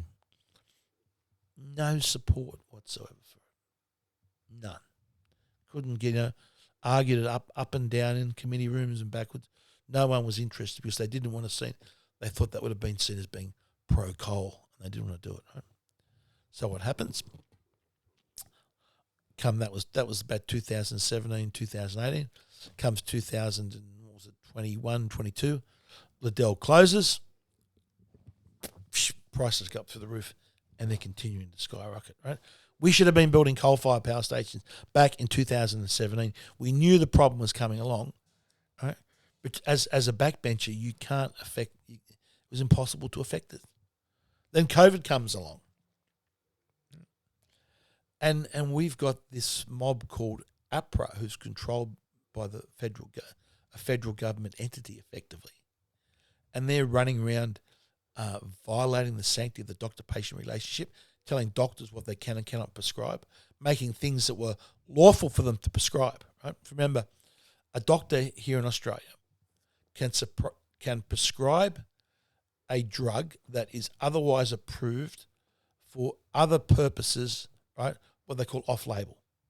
So it was completely lawful for a doctor to prescribe hydroxychloroquine or ivermectin to an Australian citizen, right? If that doctor, using their expertise and experience and research and practicing the art of medicine, decided that was right for their patient, right? That was a fundamental right in a free society. No. All of a sudden, you have government bureaucrats in there saying, no, we're going to tell doctors what they can and cannot prescribe here. We're going to take away their right to do this. Right? And I go in the party room and I say, this is wrong. Right? Everyone sits there with their head down and pretending, and waiting for me to shut up. Gerard Rennick used to give me some support. So did George Christensen. And these party room debate, but the others just all sit there. So as a single backbencher, so what do? Do you hang in there and try and say, okay, I've lost this one, I'll try and win the next one. Right? I've lost this one, I'll try. There comes a time where you say, I can no longer stay within the tent. Yeah. And that's the position that I came to, that I couldn't just sit back, and because then it's the pressure's on you, right? To show unity to the party and to not, because the media love to, if you're showing any slight deviation from the so-called party's policy, the media love that because they get to attack the party, right? Especially the ABC. So I had two choices to make: either I shut up, right, and just watched all this happen, or I had to resign. So to me, that was an easy choice. That's why I resigned from the Liberal Party. It's sort of, the thing that sort of springs to my mind, though, is that if you're an elected member for Parliament, should your allegiance be to your party or should it be to the voters that put you in? Well, firstly, it should be. It's got to be to the. It's a bit of both. Okay. Well, firstly, you can only have allegiance to the party. You don't have allegiance to the party as such. You have allegiance to the values of the party. And that's a huge difference, right? The party is what Orwell wrote about in 1984. Yep. You owe your loyalty to the party, right? Not as to what the truth or the facts are, right? So if you're signed up a member of the Liberal Party, right, your allegiance is not to the people there in the party. Your allegiance is to the values and principles of the party. That's got to come first. Right? Then you've got your allegiance to your constituents. Now, your constituents can have all different opinions on different pieces. So how do you reconcile what it is, right? There comes a time where you have to rely upon your judgment, right, even though it's going to be an unpopular decision. Right? And then you've got to take that hopefully to the election and be judged on that, right? And even though I could at the time remember, because of the brainwashing of the public, because of the gaslighting, because of the mass psychosis that was going on in society, right? If you did a poll, most people were in favour of forcing others to inject the COVID vaccines. Vaccine mandates were popular. Lockdowns were popular. Right? They had the overall, if you did a poll on them, they had the overall opinion, public support. So what do you do as a member of Parliament? If you just continue to go along what has the popular opinion of the day, that's not the position that you're there for. Yes, you have to represent the constituents, but you also have to at times take a stand based upon your values and your principles, right? And the information, the data that you have that may differ from the constituents that voted you there, right? There are circumstances that happens. And only because you believe that the constituents have been fed false information and misinformation and have been lied to and have been deceived, right, that you try and say, hang on a minute, guys, your beliefs here on this issue are wrong because you haven't got the correct information. And you try and do two things. You try and argue that correct information and you try and stand on your values and things. And this was during the COVID, the great problem. How can you argue your information when you're continually censored? Yeah. How can you argue? I had the biggest political Facebook account in the country. Censored, wiped out. Yeah. Used to regularly appear on Sky News, not banned from Sky News. Used to regularly appear on 2GB, not banned from 2GB. How could you have a debate? I remember once that I had a blue with Tanya Plezovic in the corridors of Parliament one day, and it was pretty well publicised blue sort of thing, right? All right, and she was like putting her head in her hands, and afterwards I said, and she appeared on Alan Jones's program on 2GB that night, and I said, get her on, Alan. Let's have a debate. I said, let her bring whatever experts that she wants. I'll bring my experts. And how about we have this week? Let's thrash this out. Let's do a debate, right? No, she didn't want a debate. She didn't want not interested in the facts or the figures or the data. It was just for them. She's from the left. It's all about the emotion of the issue and feelings. Yeah. So you could not get a debate in the public about all these issues. Yeah. Well, see, that goes back to what I was saying about the posturing. You're looking to try and get re-elected as opposed to looking at what's the best for the welfare. Yeah, well, that's the toss-up that you have to make. Otherwise, what are you, just a cipher? You're just there as, you're just going along and you're reading what are the opinion polls? What should I say? What should I think? What do the opinion polls say? So the public's opinion is being driven by the media. That's not leadership. To me, that's not what a job of a true member of parliament should be. You want a member of parliament there that's going to stand up at times, fight for what he believes in. Mm. Yeah. So, like, from that perspective, then, how do we shift the perspective of Australians? Because, like, if the mainstream media, as an example, is has their prerogatives, and their prerogatives, like I said, is they're publicly listed companies. They're there to try to make money. They make money through advertising. Look, they want eyeballs. This is why I think Elon Musk taking over Twitter was such an important point in world history, if you want to call it, right? Because all of a sudden, you can, as a political issues, you can say what you want on Twitter. Right? You can argue the cases on Twitter where previously people were being censored and blacklisted. Now, you still don't have full free speech on Facebook. We've seen, Zuckerberg come out and basically apologise that they got it all wrong, right? So we're not going to change this and take away these so-called fact checkers, and do a more of a community notes model as on X. Admitting he's wrong. He's going to roll that in the US. You've still got restrictions on YouTube as to what you can say on these issues. We've got to get back, and we've got to get. This is why free speech and protection of free speech is absolutely critical in this country.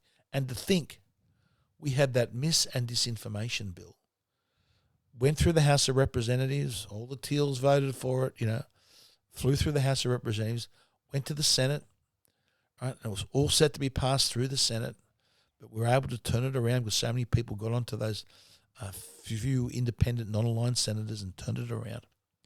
Right? To think we came that close in this country to having legislation that enabled the government to be the arbiter of truth. The government that was the biggest spinner of lies and deceit and misinformation all of a sudden wanted to become the arbiter of truth with the power to censor anyone, and we came within a hair's breadth of that passing through our Senate.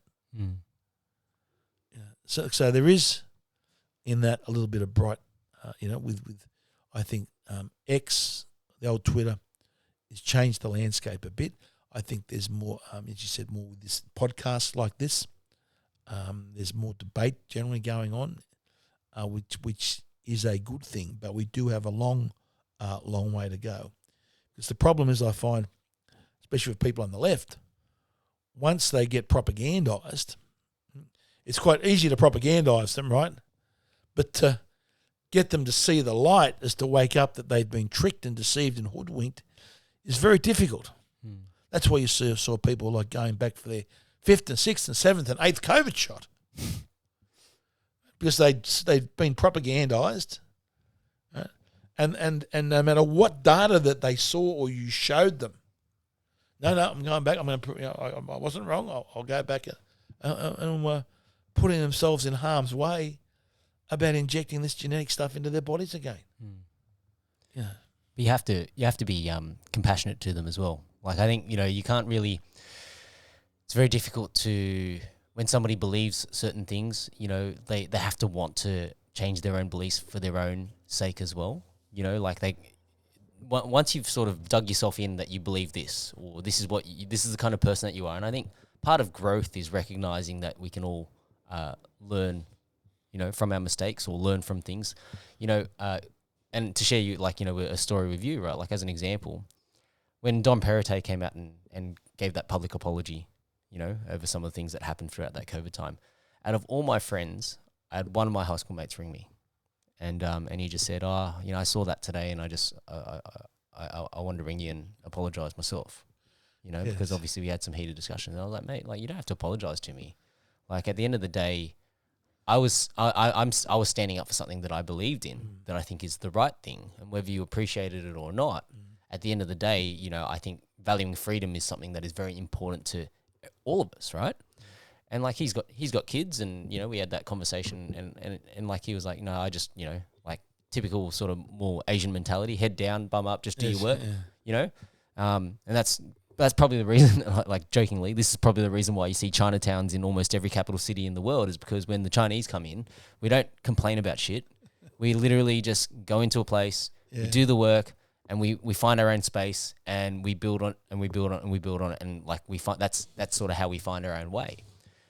So it's quite interesting, you know, especially like in recent years, where especially in Hollywood and things like that, where there's been this massive like talk about Asian representation and all this sort of stuff. It's like, it's kind of like antithetical to, you know, the Asian way, in the sense of, you know, you just do your work, you know, and whatever country you go to, you assimilate into the culture.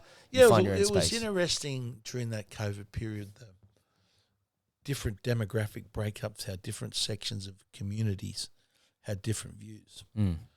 One thing I found, that people from Eastern Europe, people that had either lived under a communist regime, or had their parents tell them first-hand stories about a communist regime, they were the number one supporters for us. That were against all the mandates in the force, because they saw this is what we fled from. Now, there was an aspect of that with the Chinese and Vietnamese communities, but it wasn't as big as with the Eastern Europeans. For what reason? You know, I said maybe that's they had seen the lack of freedom taken away from them. They had experienced it either firsthand, or had a firsthand story from their parents or grandparents, what it was like to have your freedom taken away. Yeah, and they were our greatest strength and our greatest supporters. And if you look at in the world now, it's countries like Hungary and Poland, former Eastern Bloc countries. They're the biggest fighters of freedom. I think even the German election, it was East Germany that voted strongly, that had much stronger votes for the AfD party, or for the party that was, saying we're going down the wrong track here. We've got to be more freedom-based.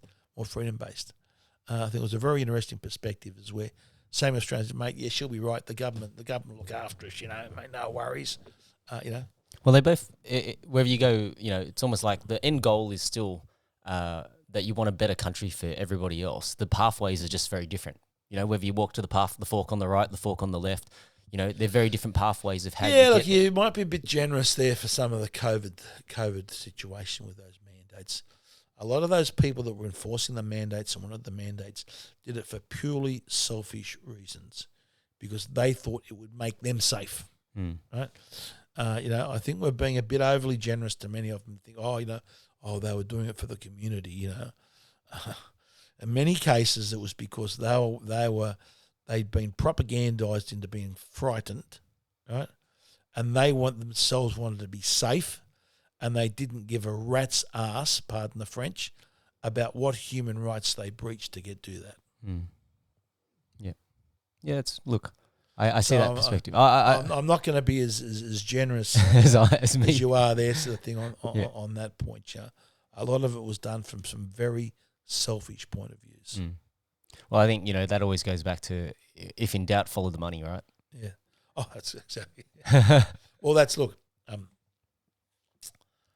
the best saying of all. And again, the COVID period showed it. If you looked at whenever something didn't make sense, it was always follow the money. So why it never made sense that there would be this attack upon hydroxychloroquine and ivermectin, right? Just didn't make sense. There was part of the fact that there was the Trump derangement syndrome factor involved in it, because Trump said it worked. You had all these deranged leftists that Trump said it works, that we've got to show it doesn't work, and that means we've got to show not only he was wrong, but he was dangerously wrong.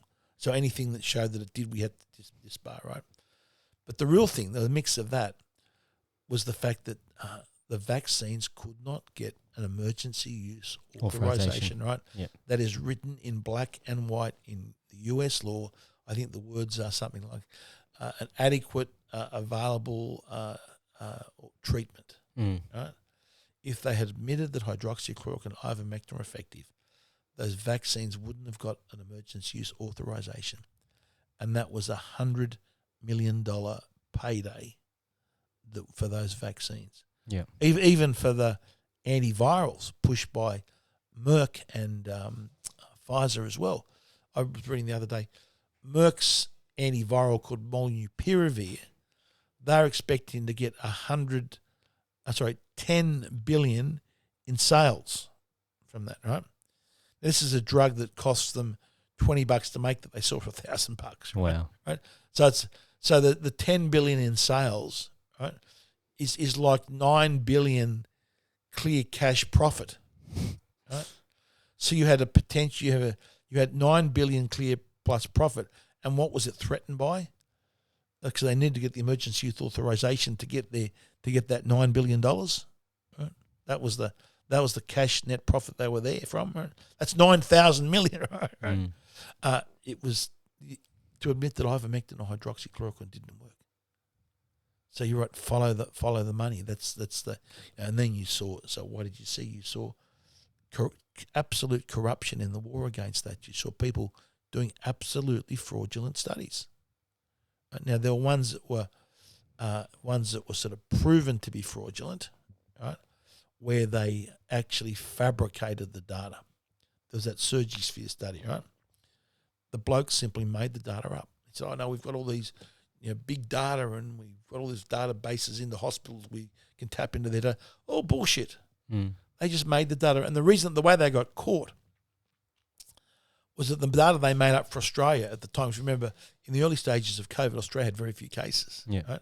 And they overlooked that fact, and they put in that we had so they were making all the data, filling the numbers to make them all look very close about what the cases were and people treated and what the outcomes were, right?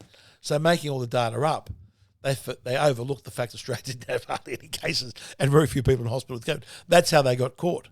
And had to admit, I know we can't show you where the data came from. They made it all up. That was deliberate fraud. And then you had all the where they were held. Then you had other studies where these people need to eventually be held over account, where what they did was either gross medical negligence, right, or it was criminal activity. I'll give you one example. There was a study done at Oxford University into hydroxychloroquine. Right now, it was known at the time that the treatment protocols, which were being used by people like Dr. Zelenko, Dr. Pierre Corey, not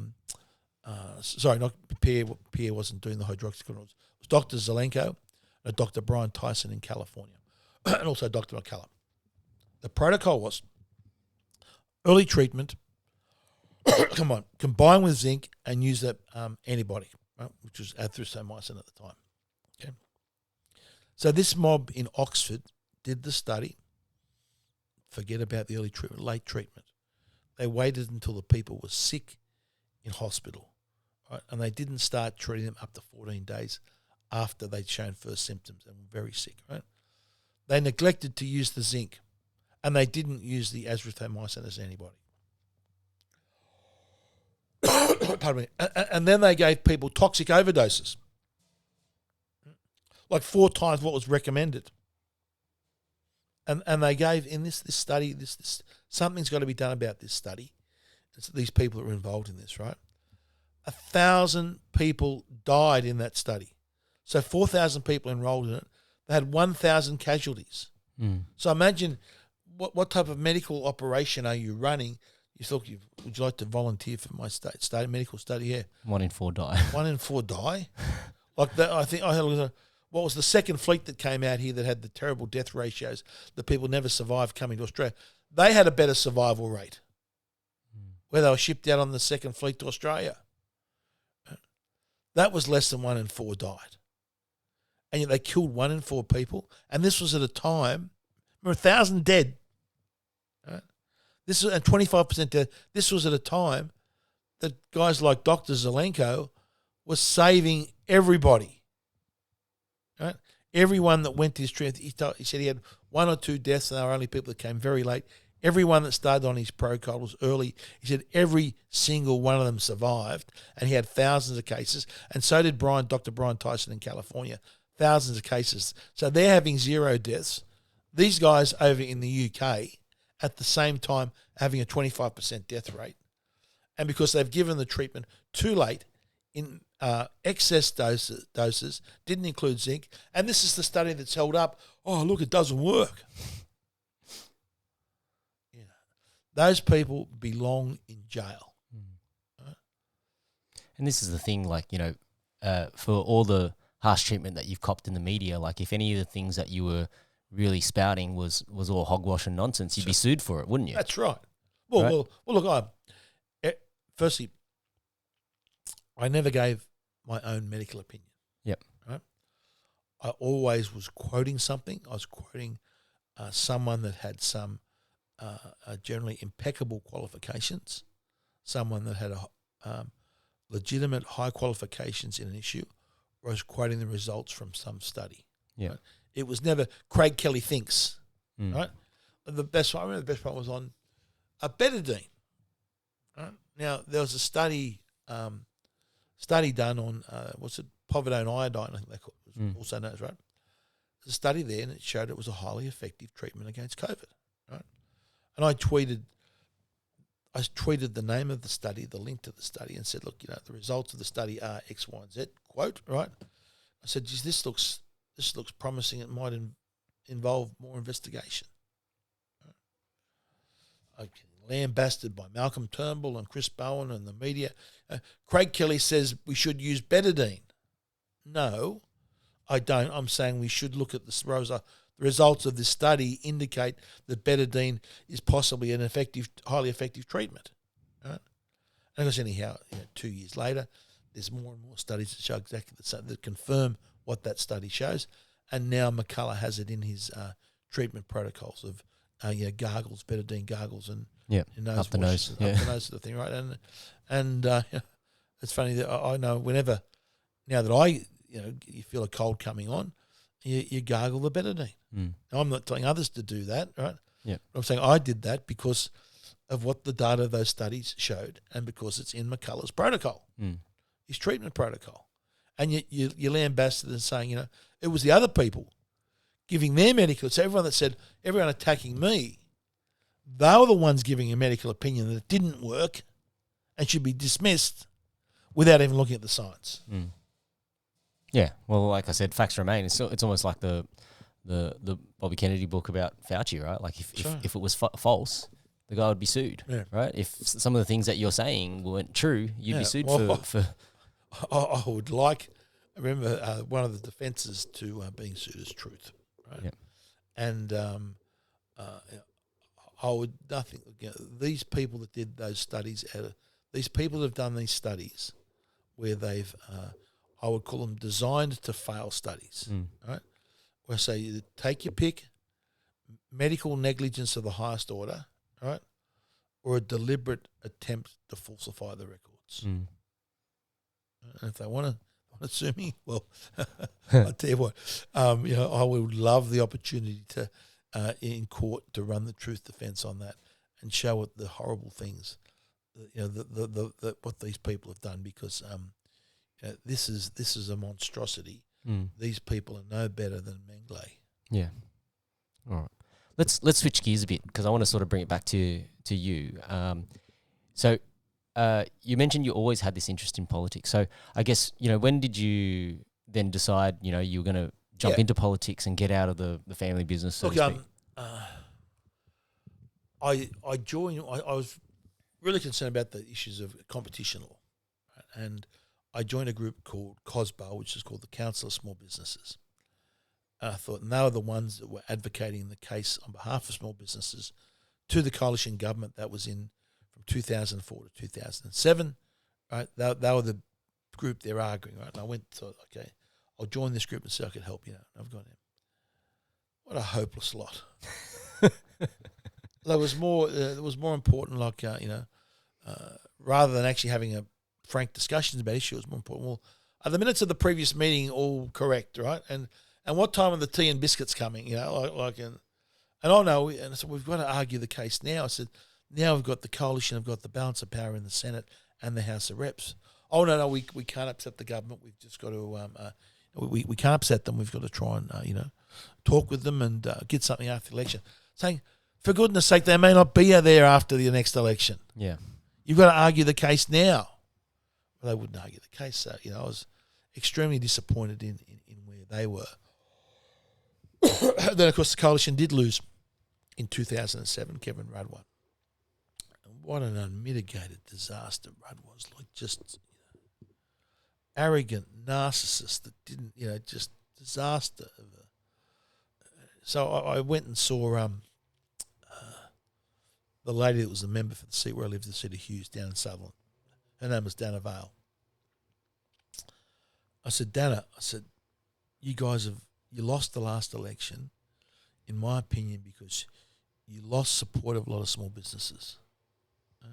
They saw you were too wedded to the big end of town. A lot of people, there was some studies there on some of the polls and bits and pieces that people had done that showed the small business support had collapsed amongst the coalition. And they were all hoodwinked by, Kevin 07 and the magic. I said, you've got to get back to your basics. And actually, she's funny. Dana's she's probably about 5 foot tall, but lovely lady. I don't want to criticise her in any way. She went and she closed the door behind her and she said, she sort of started to whisper almost she said, I've got something to tell you. She said, I'm going to retire at the next election. She said, why don't you run? I'm thinking, she must think that's flattering. They must think so highly of me. I've only just, met her here, sort of thing, right? Anyhow, it turns out that they'd asked 1,000 other people, and all of them had said no, and they were trying to find someone because at that stage, the seat of Hughes was up for redistribution, which whichever way the boundaries went would have pushed it into Labor territory. I think the margin was down to 1 or 2% already. The margin was going to be reduced further because of the boundary redistribution. And Kevin Rudd was flying high in the polls.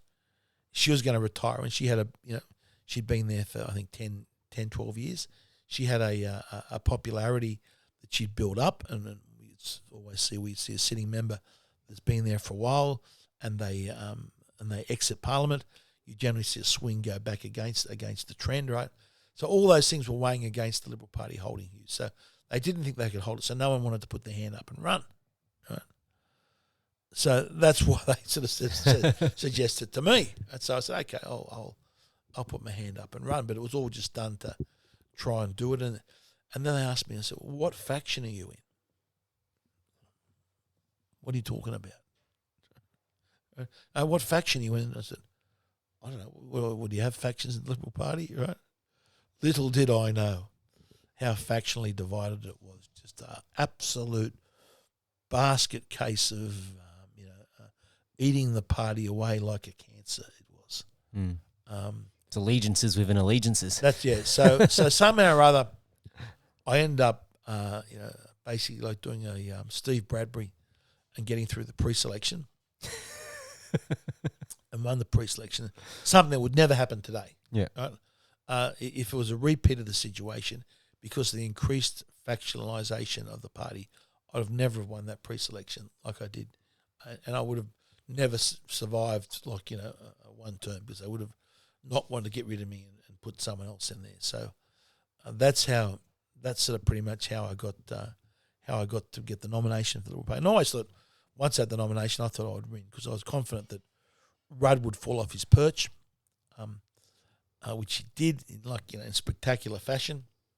From going from this amazing Kevin 07 that could not be faulted in late 2009 to mid 2010, he was so toxic the Labor Party dumped him. Yeah, amazing quick turnaround. So I was always confident that. And plus, I felt that I knew so many people. I worked in the area. I'd sort of grown up in the area. I knew so many people from sport and family connections. But I always thought that I was confident that I could win. Yeah.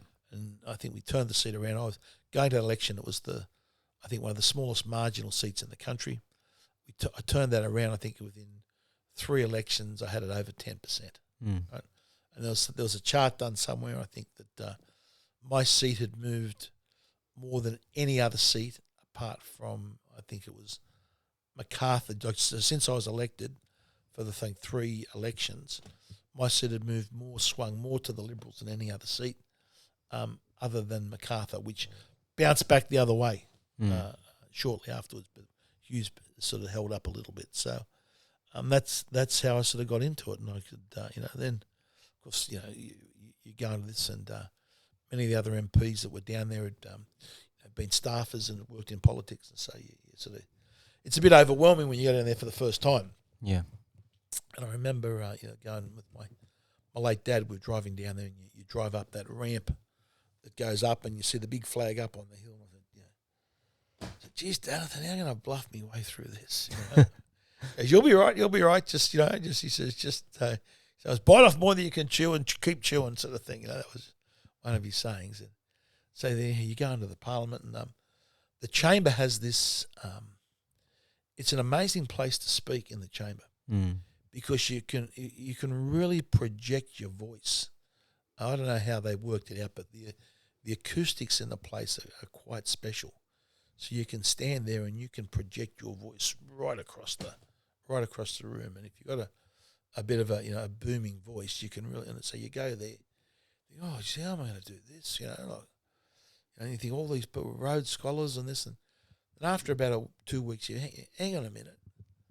These people are actually dumber than I am. Seriously.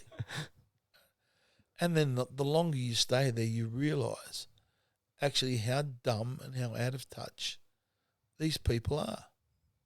And the average Australian, they would be absolutely shocked, because I think they think that, everyone who's in Parliament is some special genius, right? The greatest bunch of dubbos that I've ever met. Truly.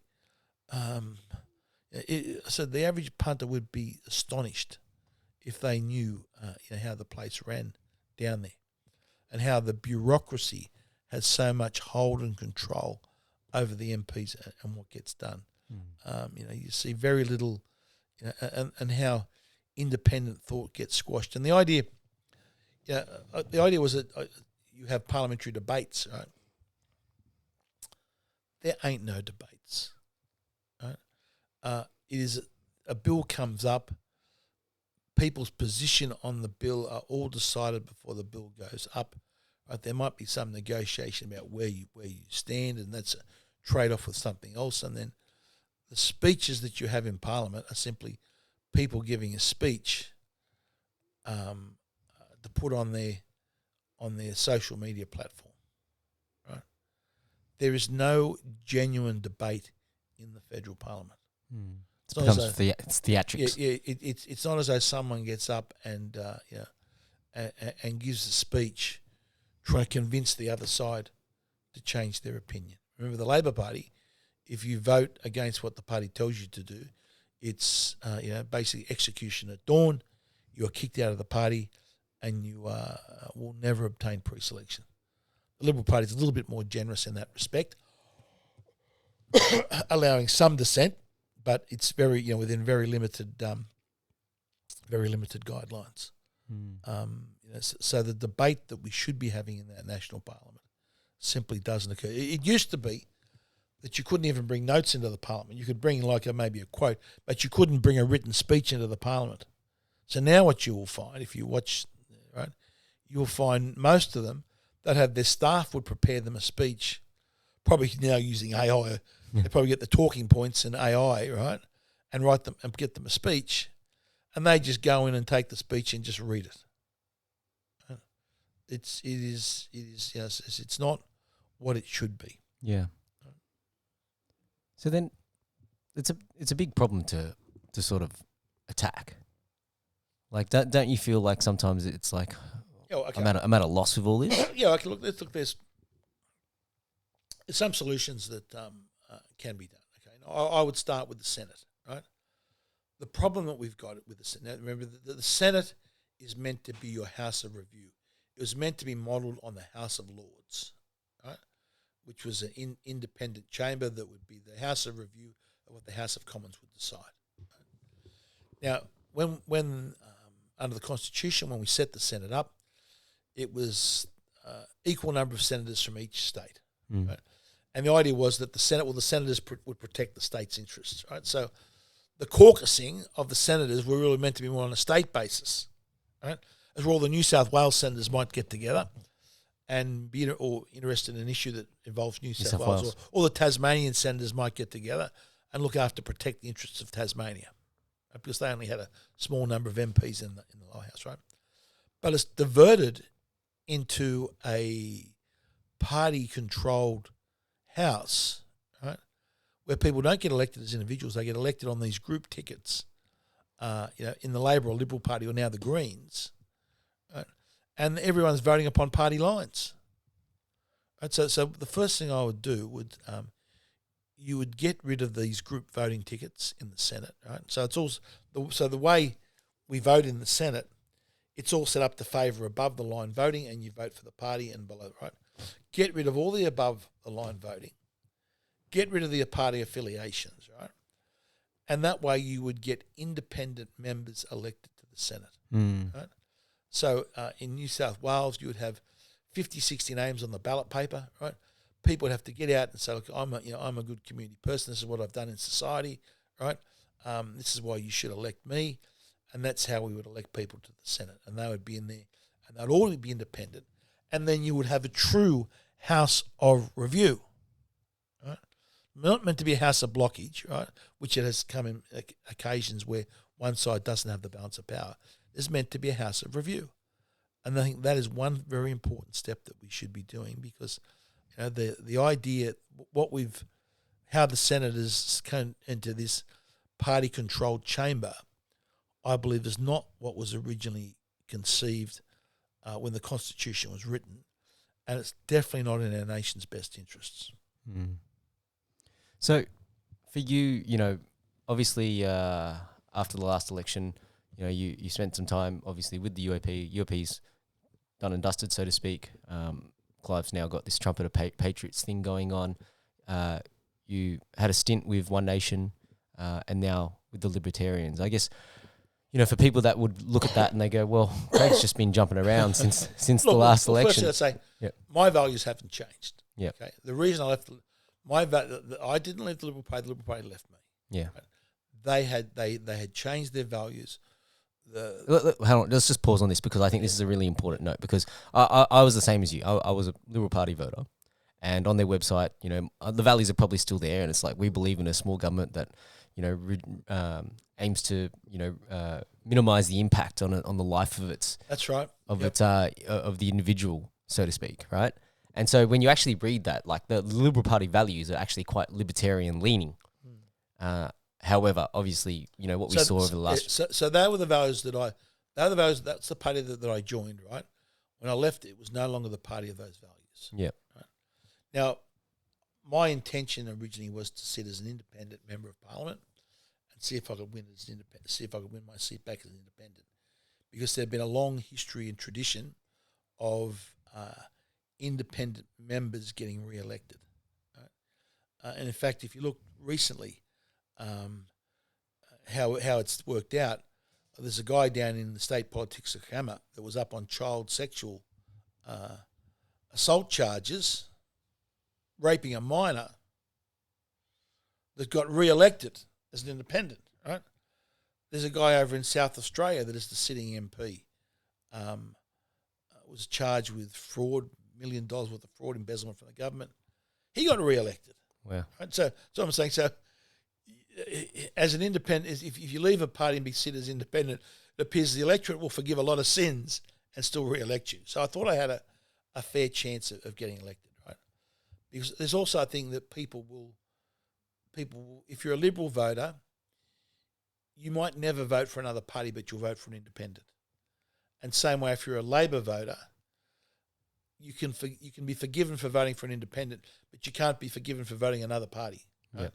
So independents do have a big advantage. So that was my initial thing. And then Clive came to me and said, "Look, mate," he said, you just can't do that." He said, "That's being selfish." I said, we have a dramatic problem in our country, right, with all this COVID tyranny that's going on, right? I'll back you, right? I'll get you the publicity, I'll get you the media that you need, because at the time you're completely shut down, right? At Facebook, I'll run you a case of, we want to sue Facebook for defamation. I want to sue Facebook for defamation, because when they obliterated my page, they didn't just obliterate it.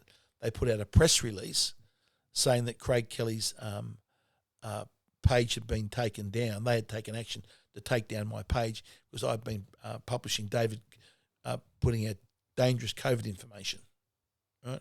Which everything I said was true.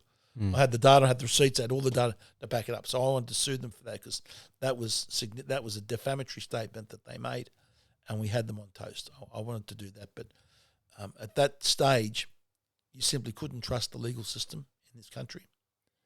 You couldn't be guaranteed of getting a fair hearing at that time during the COVID period. And the risk of running a defamation case with having them find some technicality to knock your claim out and then leaving you with a adverse cost order against Facebook of, $500,000 was just too great a risk, financial risk for myself to take. So Clive was going to back me on that and give me an indemnity of adverse costs order, right, sort of thing, right? So that was, and then we're going to run, candidates around the country. So that was too big a. I knew that the run in the seat of Hughes, it would be much, much harder to run under a party than it would be into an independent. But I thought I had to do that because you couldn't ask 150 people to run in lower house seats and say, "Oh, guys, I'm off to this. I'm going to run in the Senate." Yeah. You guys do the hard yards in the lower house seat. I'm going to run in the Senate. So I thought it was important that I stayed and I fought, even though I knew it was a bit of a suicide mission, to run in my seat. To hopefully that we could have got, at least six. The idea was to get at least 6 senators elected, and the early polling showed that we were going to get 6 senators elected. Wow. Right? So we ended up getting one, Ralph, right? So we could have had 6 Ralph Babbitts in the parliament, right? Yeah. That was the game. Have 6 hard-hitting people like that would go in, no holds barred, right, and smash them, right? Unfortunately, we only got one instead of the 6 we hoped for. So it didn't work out for many reasons. And then after the election campaign, I tried to say, Clive, okay, look, everything we argued for was right.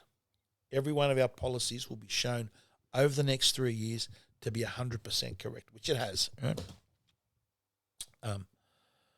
What we need to do is we need to get set up some branch structures underway. Right? And I did a proposal. I said, okay, in New South Wales, let's combine the 4 seats on the Northern Beaches. We'll call that our Northern Beaches Conference, and let's combine these inner city seats, and we'll call this the Inner City Conference. And we'll have all these conferences around the country, and let's run meetings. It can be once a month or once every 2 months. Let's run an annual conference, right? Let's run some events, continuing series of events. Right? Had no interest whatsoever. And then he deregistered the party. Right? So I felt, I still felt that, I still felt I've got a contribution to make in politics. And as I said, I felt I've got unfinished business. So if Clive had deregistered the party, and it was clear under the law that the party couldn't run again as the UAP at the next election once you'd voluntarily deregistered, that it was, I had to look elsewhere. And then I briefly joined as a consultant for One Nation. Unfortunately, that just didn't work out. There's a great admiration for Pauline and what she's done over the years, and I think I treat Malcolm Roberts as a friend and have great respect. I consider him as a friend and have great respect for Malcolm. In fact, I remember ringing Malcolm up during the COVID period. I said, Malcolm, I need your help on this COVID stuff. And he said, what is it, Craig? He said, Malcolm, it is all bullshit. And he said, send me what you've got. So I grabbed, I sent him through about 100 links or something. And he came back a week later, said, read it all, said, you're 100% right, I'm on board, right? Yeah. So a great, and I knew Malcolm before he actually got elected. So we'd look, but the problem One Nation have is they're run as a dictatorial party. They're not a democratically run party. Pauline, with her advisor, makes all the decisions, and that is not a recipe for a long-term success. There's also there's a ceiling on Pauline's vote, and I just think that again, I don't like to, I don't say this lightly, and I don't mean to diminish a lot of good people that work there, but their best days are behind them, not in front of them. Remember, it was one of the elections back in Queensland. They had something was it 22% of the vote and had 11 members of parliament elected. At the last Queensland election, they got I think it was 8% of the vote and 0 people elected. So their best days are behind them. The structure of the party, if we're going to go forward with a third force in politics, if we're going to say to the right of the Liberal Party, it has to be democratically based. It has to be run from the grassroots. It has to be run from the members, right? Yep. Now, Clive's Trumpets Party and One Nation are not going to do that, right? As much as I have respect for Clive and what he's done, I think it's great that he's putting money out, advertising a lot of things that we agree with. The reality is having a structure where one person pulls all the shots, decides all the members, and there's no branch structures, is not a recipe for success in the long term. Yeah. And the same with One Nation. So the Libertarian Party, they've now got you've got John Ruddock elected here to the in the New South Wales upper house, right? I've known John for a long time. I've known Ross for a long time. Ross Cameron, the chairman of the party here in New South Wales.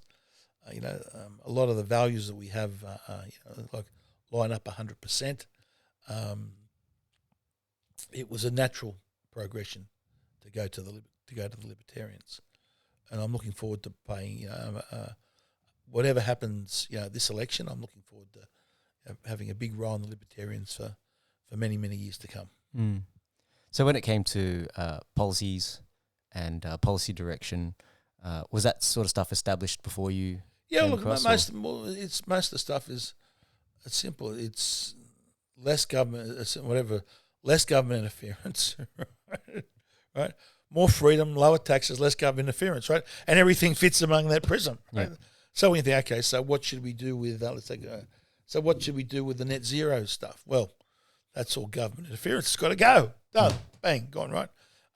What about forced vaccine mandates?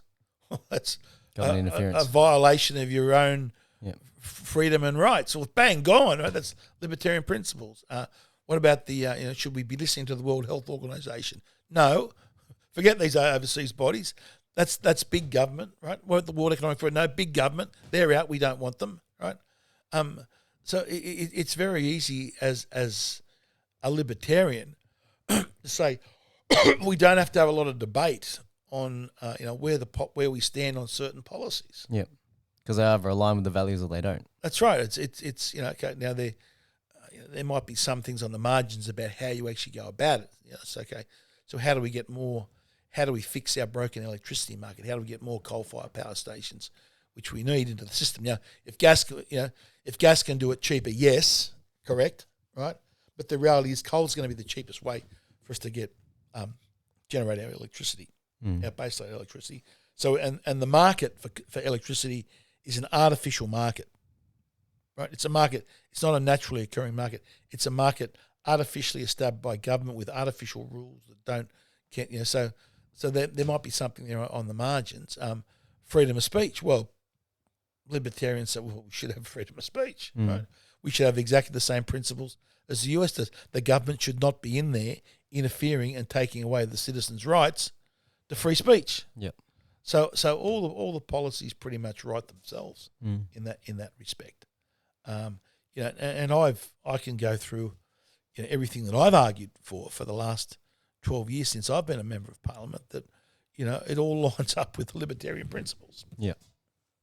Well, yeah. Like I said, the values of the Liberal Party, as it reads on the website, is very similar. That's right. Yeah.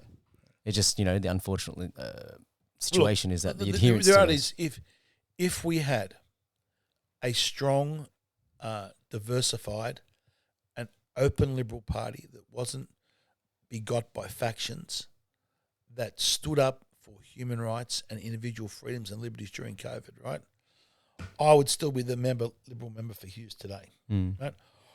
I would be hopefully somewhere as the senior role in Peter Dutton's coalition, looking to defeat the Albanese government and have a role in cabinet in that government. But the Liberal Party are no longer that party. So to sort of switch gears again and bring this back to you a bit more on a personal level, throughout all these years, you've been under a lot of scrutiny. Has it taken any tolls? Oh, look, you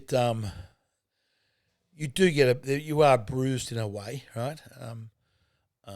It does make you probably more. There's two ways you can go. You can just say, okay, well, I'll go and hide in a ball, sort of thing, and I don't like this scrutiny, and it's all too rough and too tough, sort of thing. That's one way. The other way, you can knuckle down and something coming back harder at you. Yeah. Right? Yeah. And that's more like the attitude that I've taken, sort of thing. So, if anything, it's made me, more wanting to fight harder and to hold these people accountable for what they've done. And that's probably the way it affects you. As I said, you'd like to. You'd like to. At times, I was walking the other day. Here on a golf course, the state. I'd like to. Maybe I just go and muck around and play golf and get my golf handicap down or something. Instead of I want to get home and and go and fight and put together some other video or some post or something, or make some argument, or get something ready for the election campaign.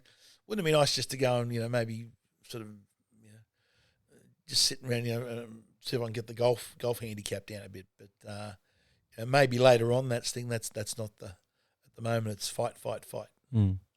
So then for you, like when it comes to family and your kids, like how do they sort of deal with all of it? That's certainly really difficult. During the COVID period, we had people wanting to protest at our house, putting on social media. We're coming around to your house to protest. Wow. So my wife decided and we had someone come around, and they must have spent hours doing it.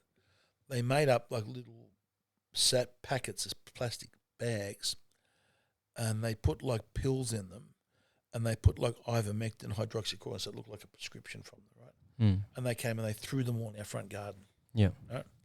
And that freaked my wife out. She was someone would come to you, because we're sort of like in the private, that someone would come and throw stuff, in your house, yeah, in your front garden, sort of thing, right? And they must have spent it's not something they would have done. They must have spent hours preparing it and doing it, sort of thing, right? Just like slightly loopy stuff, sort of thing, sometimes we get abused in someone want to have a crack at you in the streets, right? And I'm not one for sort of like just taking it sort of on the chin, Yeah. So I generally want to have a crack back, sort of thing. So she decided she wanted to move out of where we were, right? And then the Sydney Morning Herald decided that they would publish my address, not in the real estate pages, but in the political pages. Why? Right? Yeah. Well, they wanted to dox us. It was doxing. Why? Like doxing. Well, the Sydney Morning Herald didn't like the fact that I was opposing a lot of the COVID measures. They didn't like the fact that I was opposing a lot of the net zero nonsense. It was against the ideology that they were pushing. So they thought, here's a parliamentarian. Let's get him. Let's dox him. Let's put his address in the paper. Right? Yeah. Right. So then we had some character come around during the open house that entered on false pretenses, trespassed on the premises. I went up to my bedroom and put up an Islamic flag in my window, went down, photographed it from the backyard, and then thought he was clever putting it up saying that I was an Islamic lover. Yeah. On social media. And that was meant to be some funny ha joke. Right? Yeah. I had Crikey, the so-called, what are they, one of the news sort of leftist websites, right? They published my personal mobile number, which is the number I use, right? And told people, give him back what he deserves. Right? Clear breach, clear inciting people to use a carriage and service device to menace and harass, right? Crystal cut, right? AFP did nothing, didn't want to know about it. Yeah. Right? Absolutely crystal cut breach. So the precedent has been set. Any media outlet can publish any MP's phone number and tell the public to go and get him. That's what they did to me. Right? Then there was, of course, that incident down in Melbourne where this crazed little feral Antifa woman, right, snuck up behind me, right? And that's how they operate. They sneak up behind you, right, and whack me over the back of the head, with an egg. Now, I've turned around and saw it was a woman. Said, "I can't. What can I do? What can you do? I can't chase it. Or, So I thought, and I said to Madam, you are going to go to jail, right? So I hope you like prison food, yeah, right? Because you are going to go into jail, right? Right? Anyhow, so the police eventually caught her and took her to court and prosecuted her, and she got a $300 fine, no conviction received. Right? I got a bigger fine for driving 5 kilometres over the speed limit, coming in from New South Wales, driving into Victoria, going 105 and 115 and 110 zone, it was. I got a $360 fine for going 5 k's over the speed limit, and she got a $300 fine for assaulting a member of parliament. So as I said, I appealed to the Victorian police. Said, "Look, you guys, you can't let this stand. Otherwise, you're just sanctioning setting a precedent. Yeah. You're sanctioning open season on a member of parliament, right? Any crazed person can now go out and assault a member of parliament, film it on their social media, make themselves a big hero amongst their friends. And what's the cost? What, $300 and no offence recorded? I said, you got to appeal against this. Victorian police, good luck. They basically, no, there's nothing we can do, sort of thing. So next time someone sneaks up behind me, right, wants to have a crack, right? Well, next time, if it's only a $300 fine, well, I should get a less fine if I retaliate. Yeah. Right? Self-defense, right? So yes, I'll use the defense. I might use the self-defense excuse sort of thing, but you're not just going to cop back and do it. So they're all some of the things that you have to put up with. How do you protect your kids from it? Because the reason why I say this is it's very difficult, especially on social media. You tell them, look, please don't look at the stuff, right? And the thing is, on social media, somehow it appears that people think they have a right to be, this nasty, abusive, and feral commentary, right? And then you meet some of these people, and they're sort of mild-mannered and polite. I think there's something or other, because they've got the anonymity of being online. They think they can, really be, nice. Like I can look at social media any time of the day, and latest on Craig Kelly, and you'll see, just feral, nasty, just abusive comments. I'd say I just wish these people once, argue a point over me. If you think I've said something wrong, you think I've said something that's so-called misinformation, right? Quote what I've said. Tell me why you think it's wrong, and back it up with some evidence, and let's have a debate. But they never do, because they can't. It's all for them. It's all, as I said, it's all about emotions and feelings, and that makes them feel entitled they are to go and abuse things. Look at the extremities we're seeing in the US today.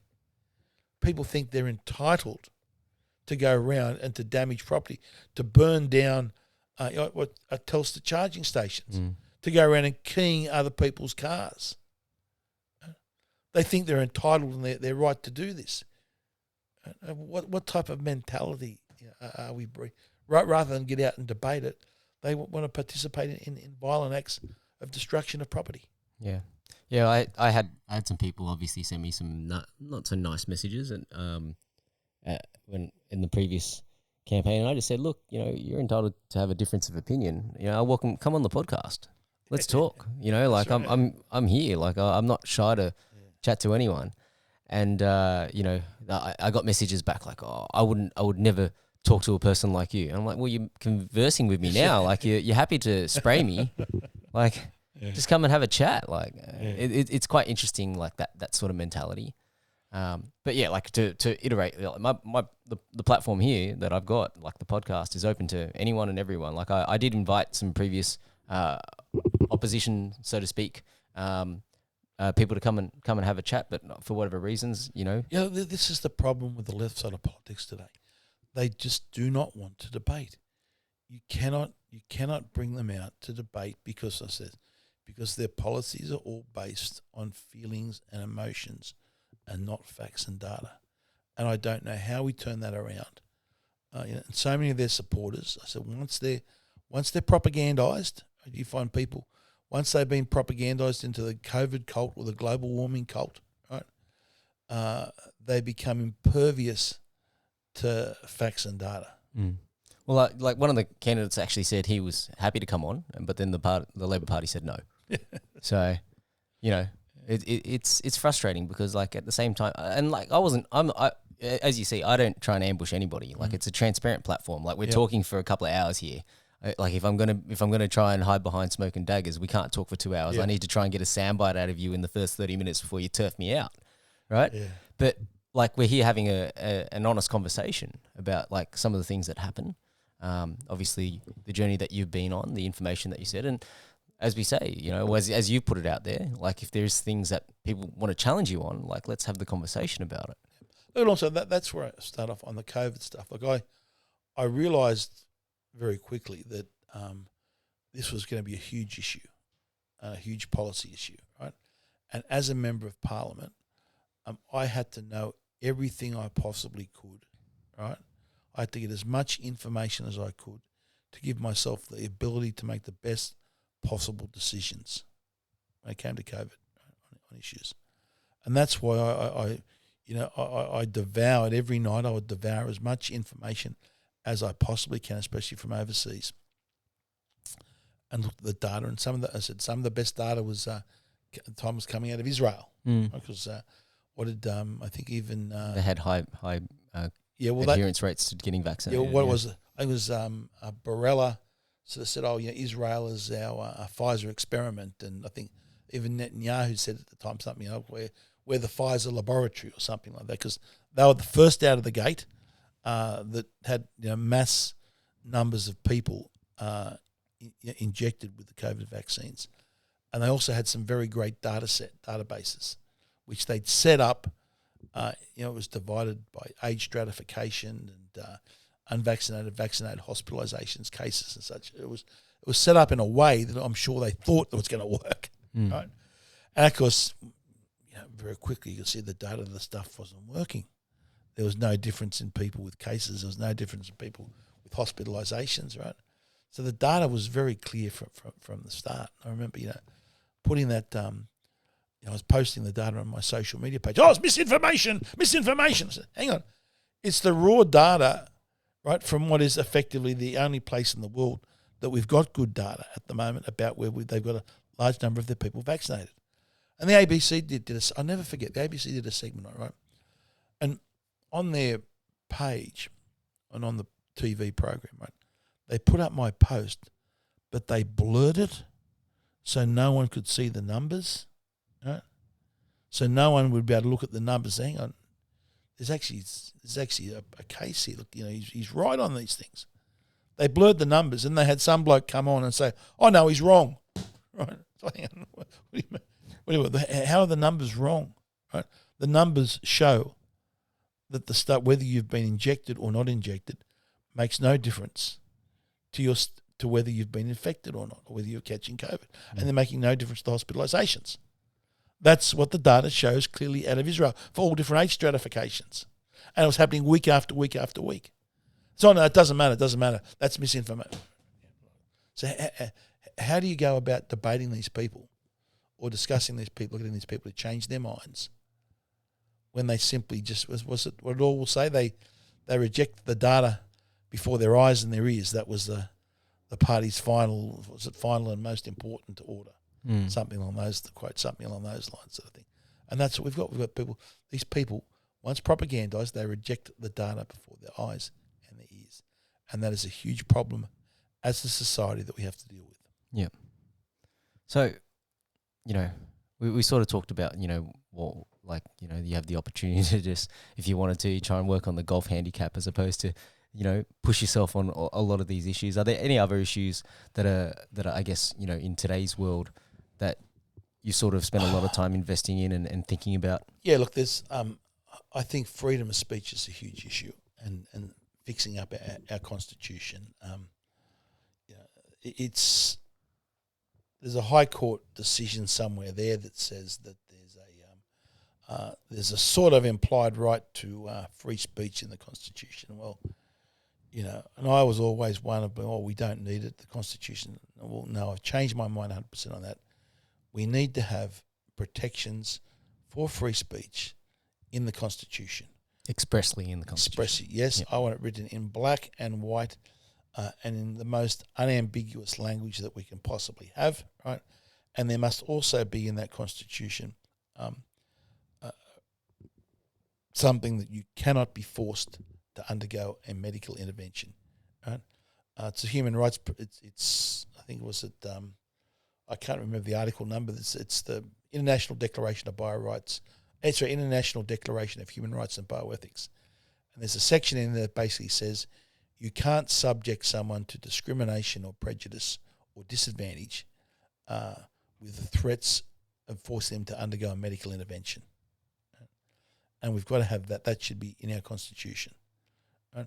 We've got to make sure that these, forcing someone to inject a substance into their body, that governments cannot do that. You've got to have that must be a freedom that we must have, simply because you cannot trust. History has shown time and time again, you cannot trust the governments, and you can never be 100% sure that what you are injecting or whatever medical intervention that you are undergoing is safe and effective. Right? Even if it is safe and effective, right, you should not be able to force a citizen to undergo it. That is something that belongs in a communist totalitarian society, not in a free liberal democracy. So we have to decide, what type of society do we want to live in? And if you want to live in a totalitarian society where the government has the right to tell you what you can and cannot say and can and cannot hear, and has the right to tell you what substance you will inject into your body, right? Well, that's where we are now, okay? I think that needs to change. One last question, because this one just sprung into my mind, are you religious at all? Like, do you have a belief in a God? Yeah, look, I grew up as in the Salvation Army. My old my granddad on my mum's side, he used to play in the Salvation Army band down at Dulwich Hill every Sunday, sort of thing. So, look, it's I keep my religion pretty close to my chest. I'm not someone like Kevin Rudd that would go out there and do do a media interview outside the front of church on a Sunday, sort of thing that Rudd did. I think it's that's something I play pretty close to my chest. But one thing I do believe in is karma. Yep. One thing I've seen is I tell people, look, don't worry about these. Don't worry about so much about eventually. These people have done these wrong things. Karma's going to take them out anyway along the lines. Yeah. And I've seen that. I've seen that so often, sort of thing throughout my lifetime. So, and also think I've also experienced, if you're doing the right thing at the right time, at the right place, that's when someone above gives you some good luck. Not all the time, right? But one thing's for sure, if you're doing the wrong thing at the wrong time in the wrong place, that's when someone up above might not be looking after you. Yeah, you're gonna get cleaned up quick. That's right, yeah. Yeah. All right. So, are you back on X now and those sorts of things? Yes, or yes. So look, did you get your Facebook page reinstated? no, I actually, I think about 12 months ago, I wanted to buy a couple of books on Facebook Marketplace. Yep. And so you had to contact the seller. So to contact the seller, you had to set up an account. So I set up a new account on Facebook, right?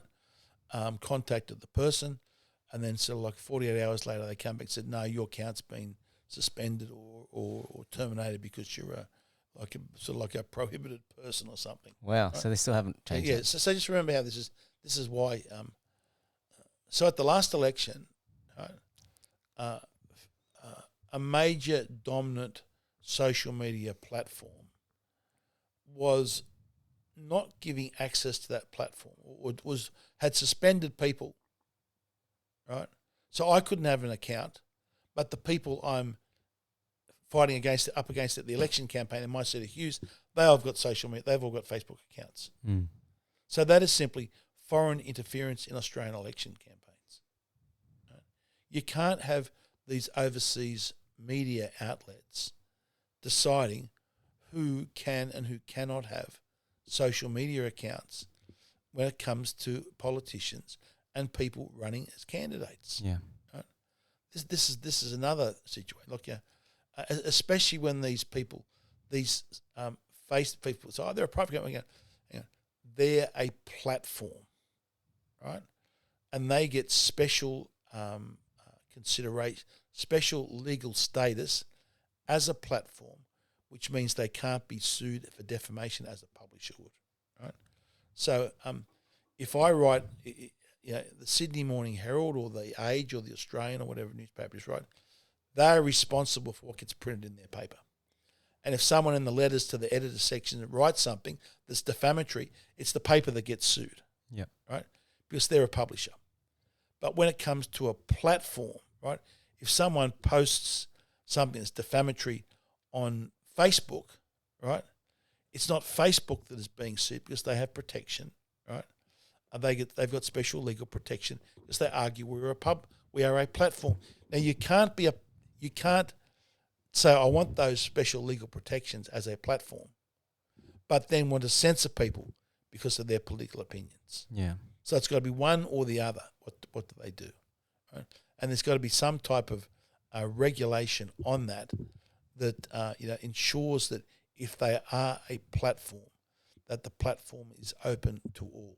Okay, and unless they are somehow otherwise threatening violence, right, or breaching the law of the country, or engaging in what is true and genuine hate speech as threatening others, or making defamatory comments, right? It should not. These platforms should not be allowed to blacklist people. Mm. Yeah, absolutely. Right?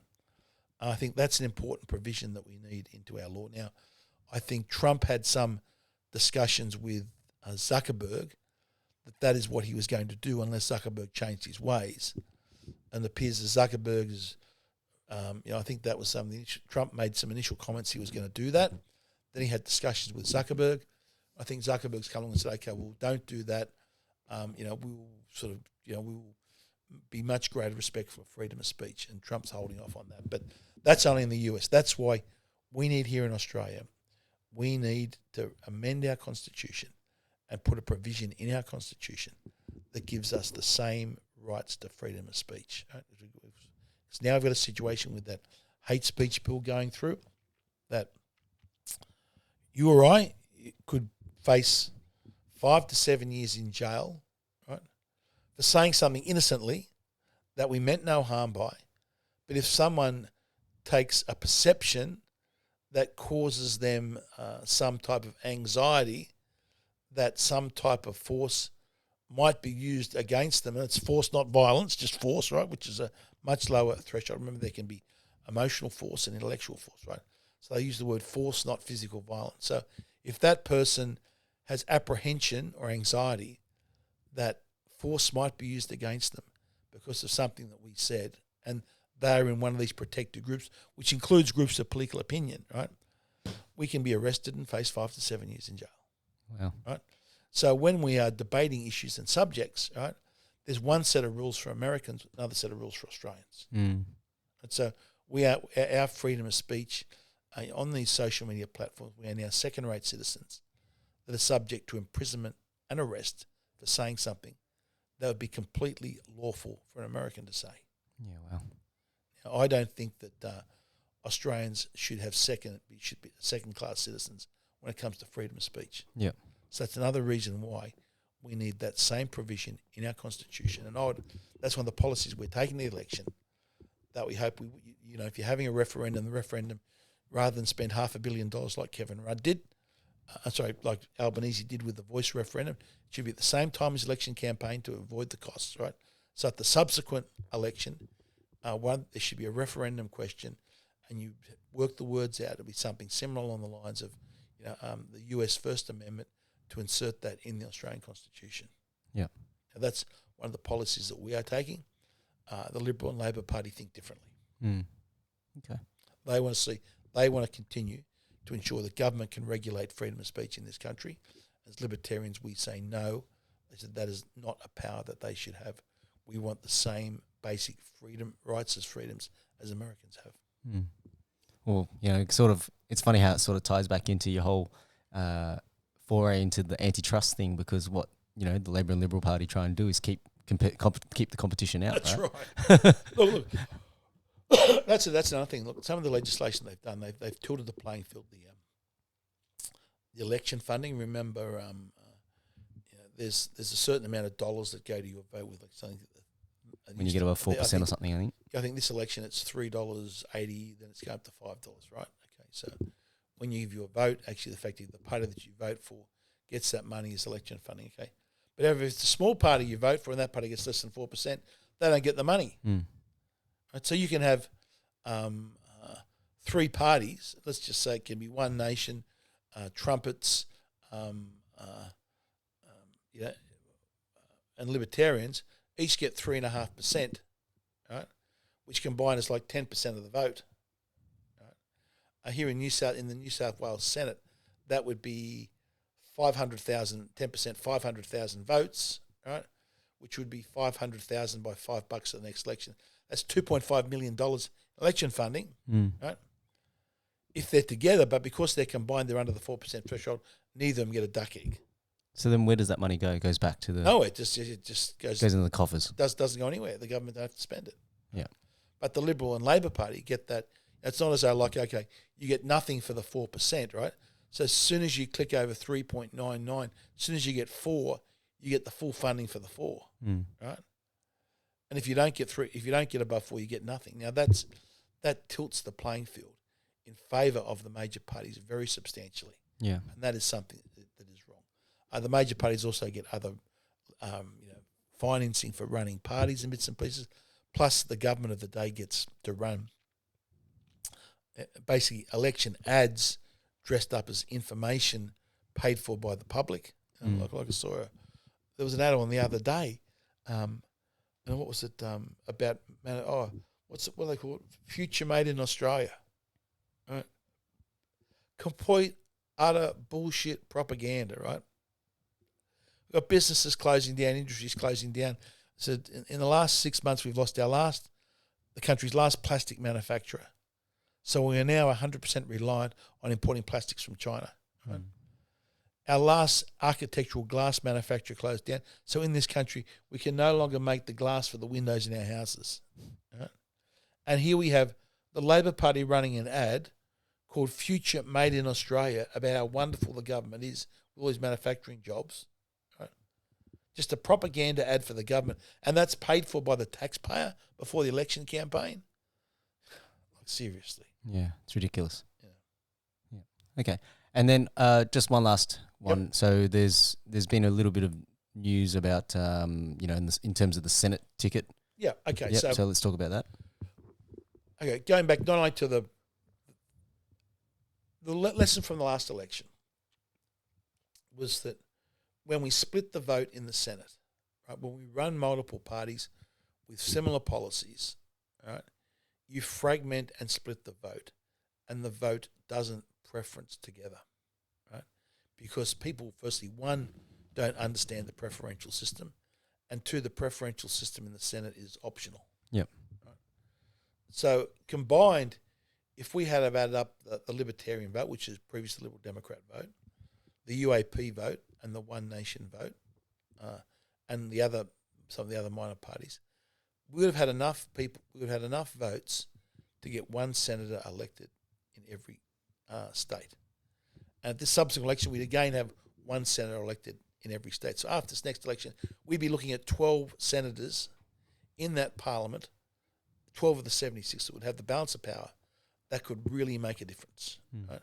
But because the vote is split and fragmented, it doesn't work. So you have to somehow or other work out how you can somehow unite the parties. Now, that's something I tried and put forward different proposals and couldn't get to first base. So we put a proposal from the Libertarians that let's all come together, right? Let's run one joint ticket, right? But then we've got to decide who is going to be the number one, number two, number three, number four candidate, right? So John Ruddick's proposal was that each party puts up a nominee, right? And we have effectively a grand town hall or grand primary, right, where every member of every minor party gets a vote. Right? And each of the candidates have to stand up there, give a speech for 15 minutes, 20 minutes or whatever, right? Then do a debate, then do questions from the audience. Yep.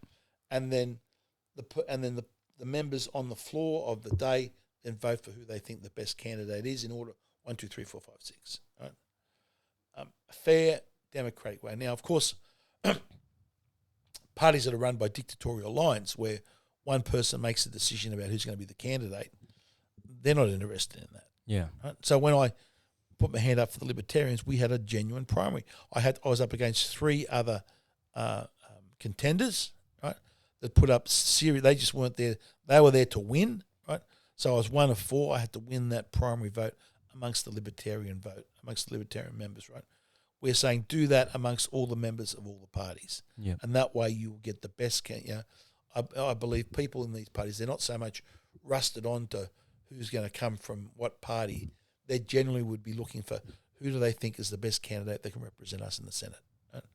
But of course, if you're a dictatorial party and you're running dictatorial lines and you make run by 1 or 2 people, you don't like that idea because you want to appoint that person. So that person, and you got the power to sack that person to keep them in line rather than being on democratic lines. So that proposal didn't work. So now what we've been able to come up with in New South Wales, we're going to run a joint ticket the way that the Liberals and Nationals do in the Senate. Yep.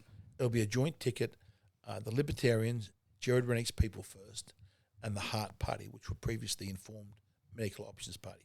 So it'll be a triple ticket or 3-way ticket in the Senate in New South Wales. And we hope that everyone that has advocated for the parties joining, even if they're a One Nation party or they want to support the Trumpets Party, right? So, hey, hang on a minute.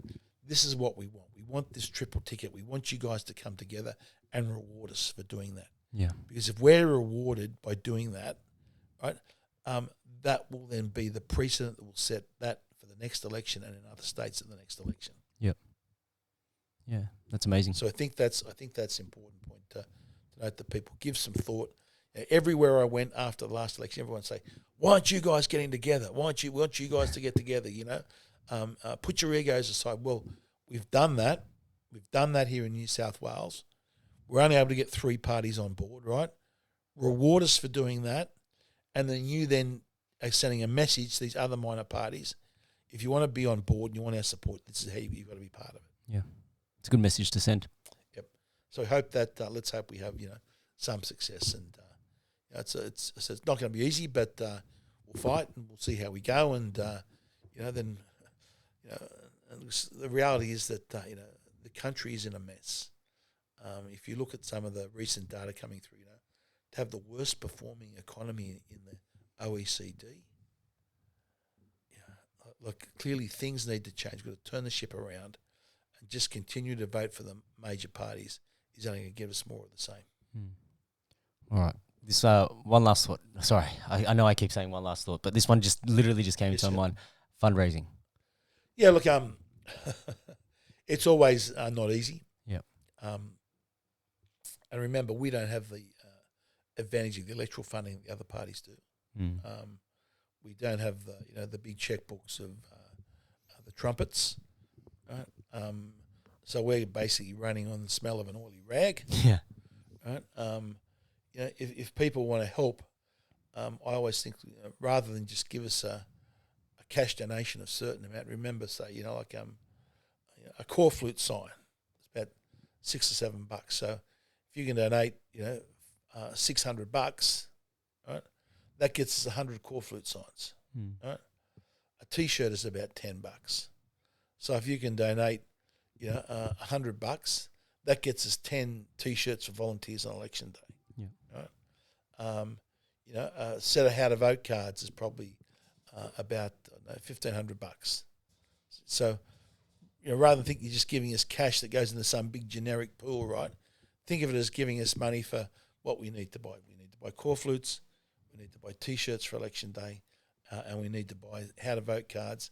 We need to buy other flyers and bits and pieces that we can hand out, sort of thing. Yeah, that's what we need the dollars for. So people can tip in, go to our websites, the New South Wales Libertarian Party or just the Libertarian Party of Australia.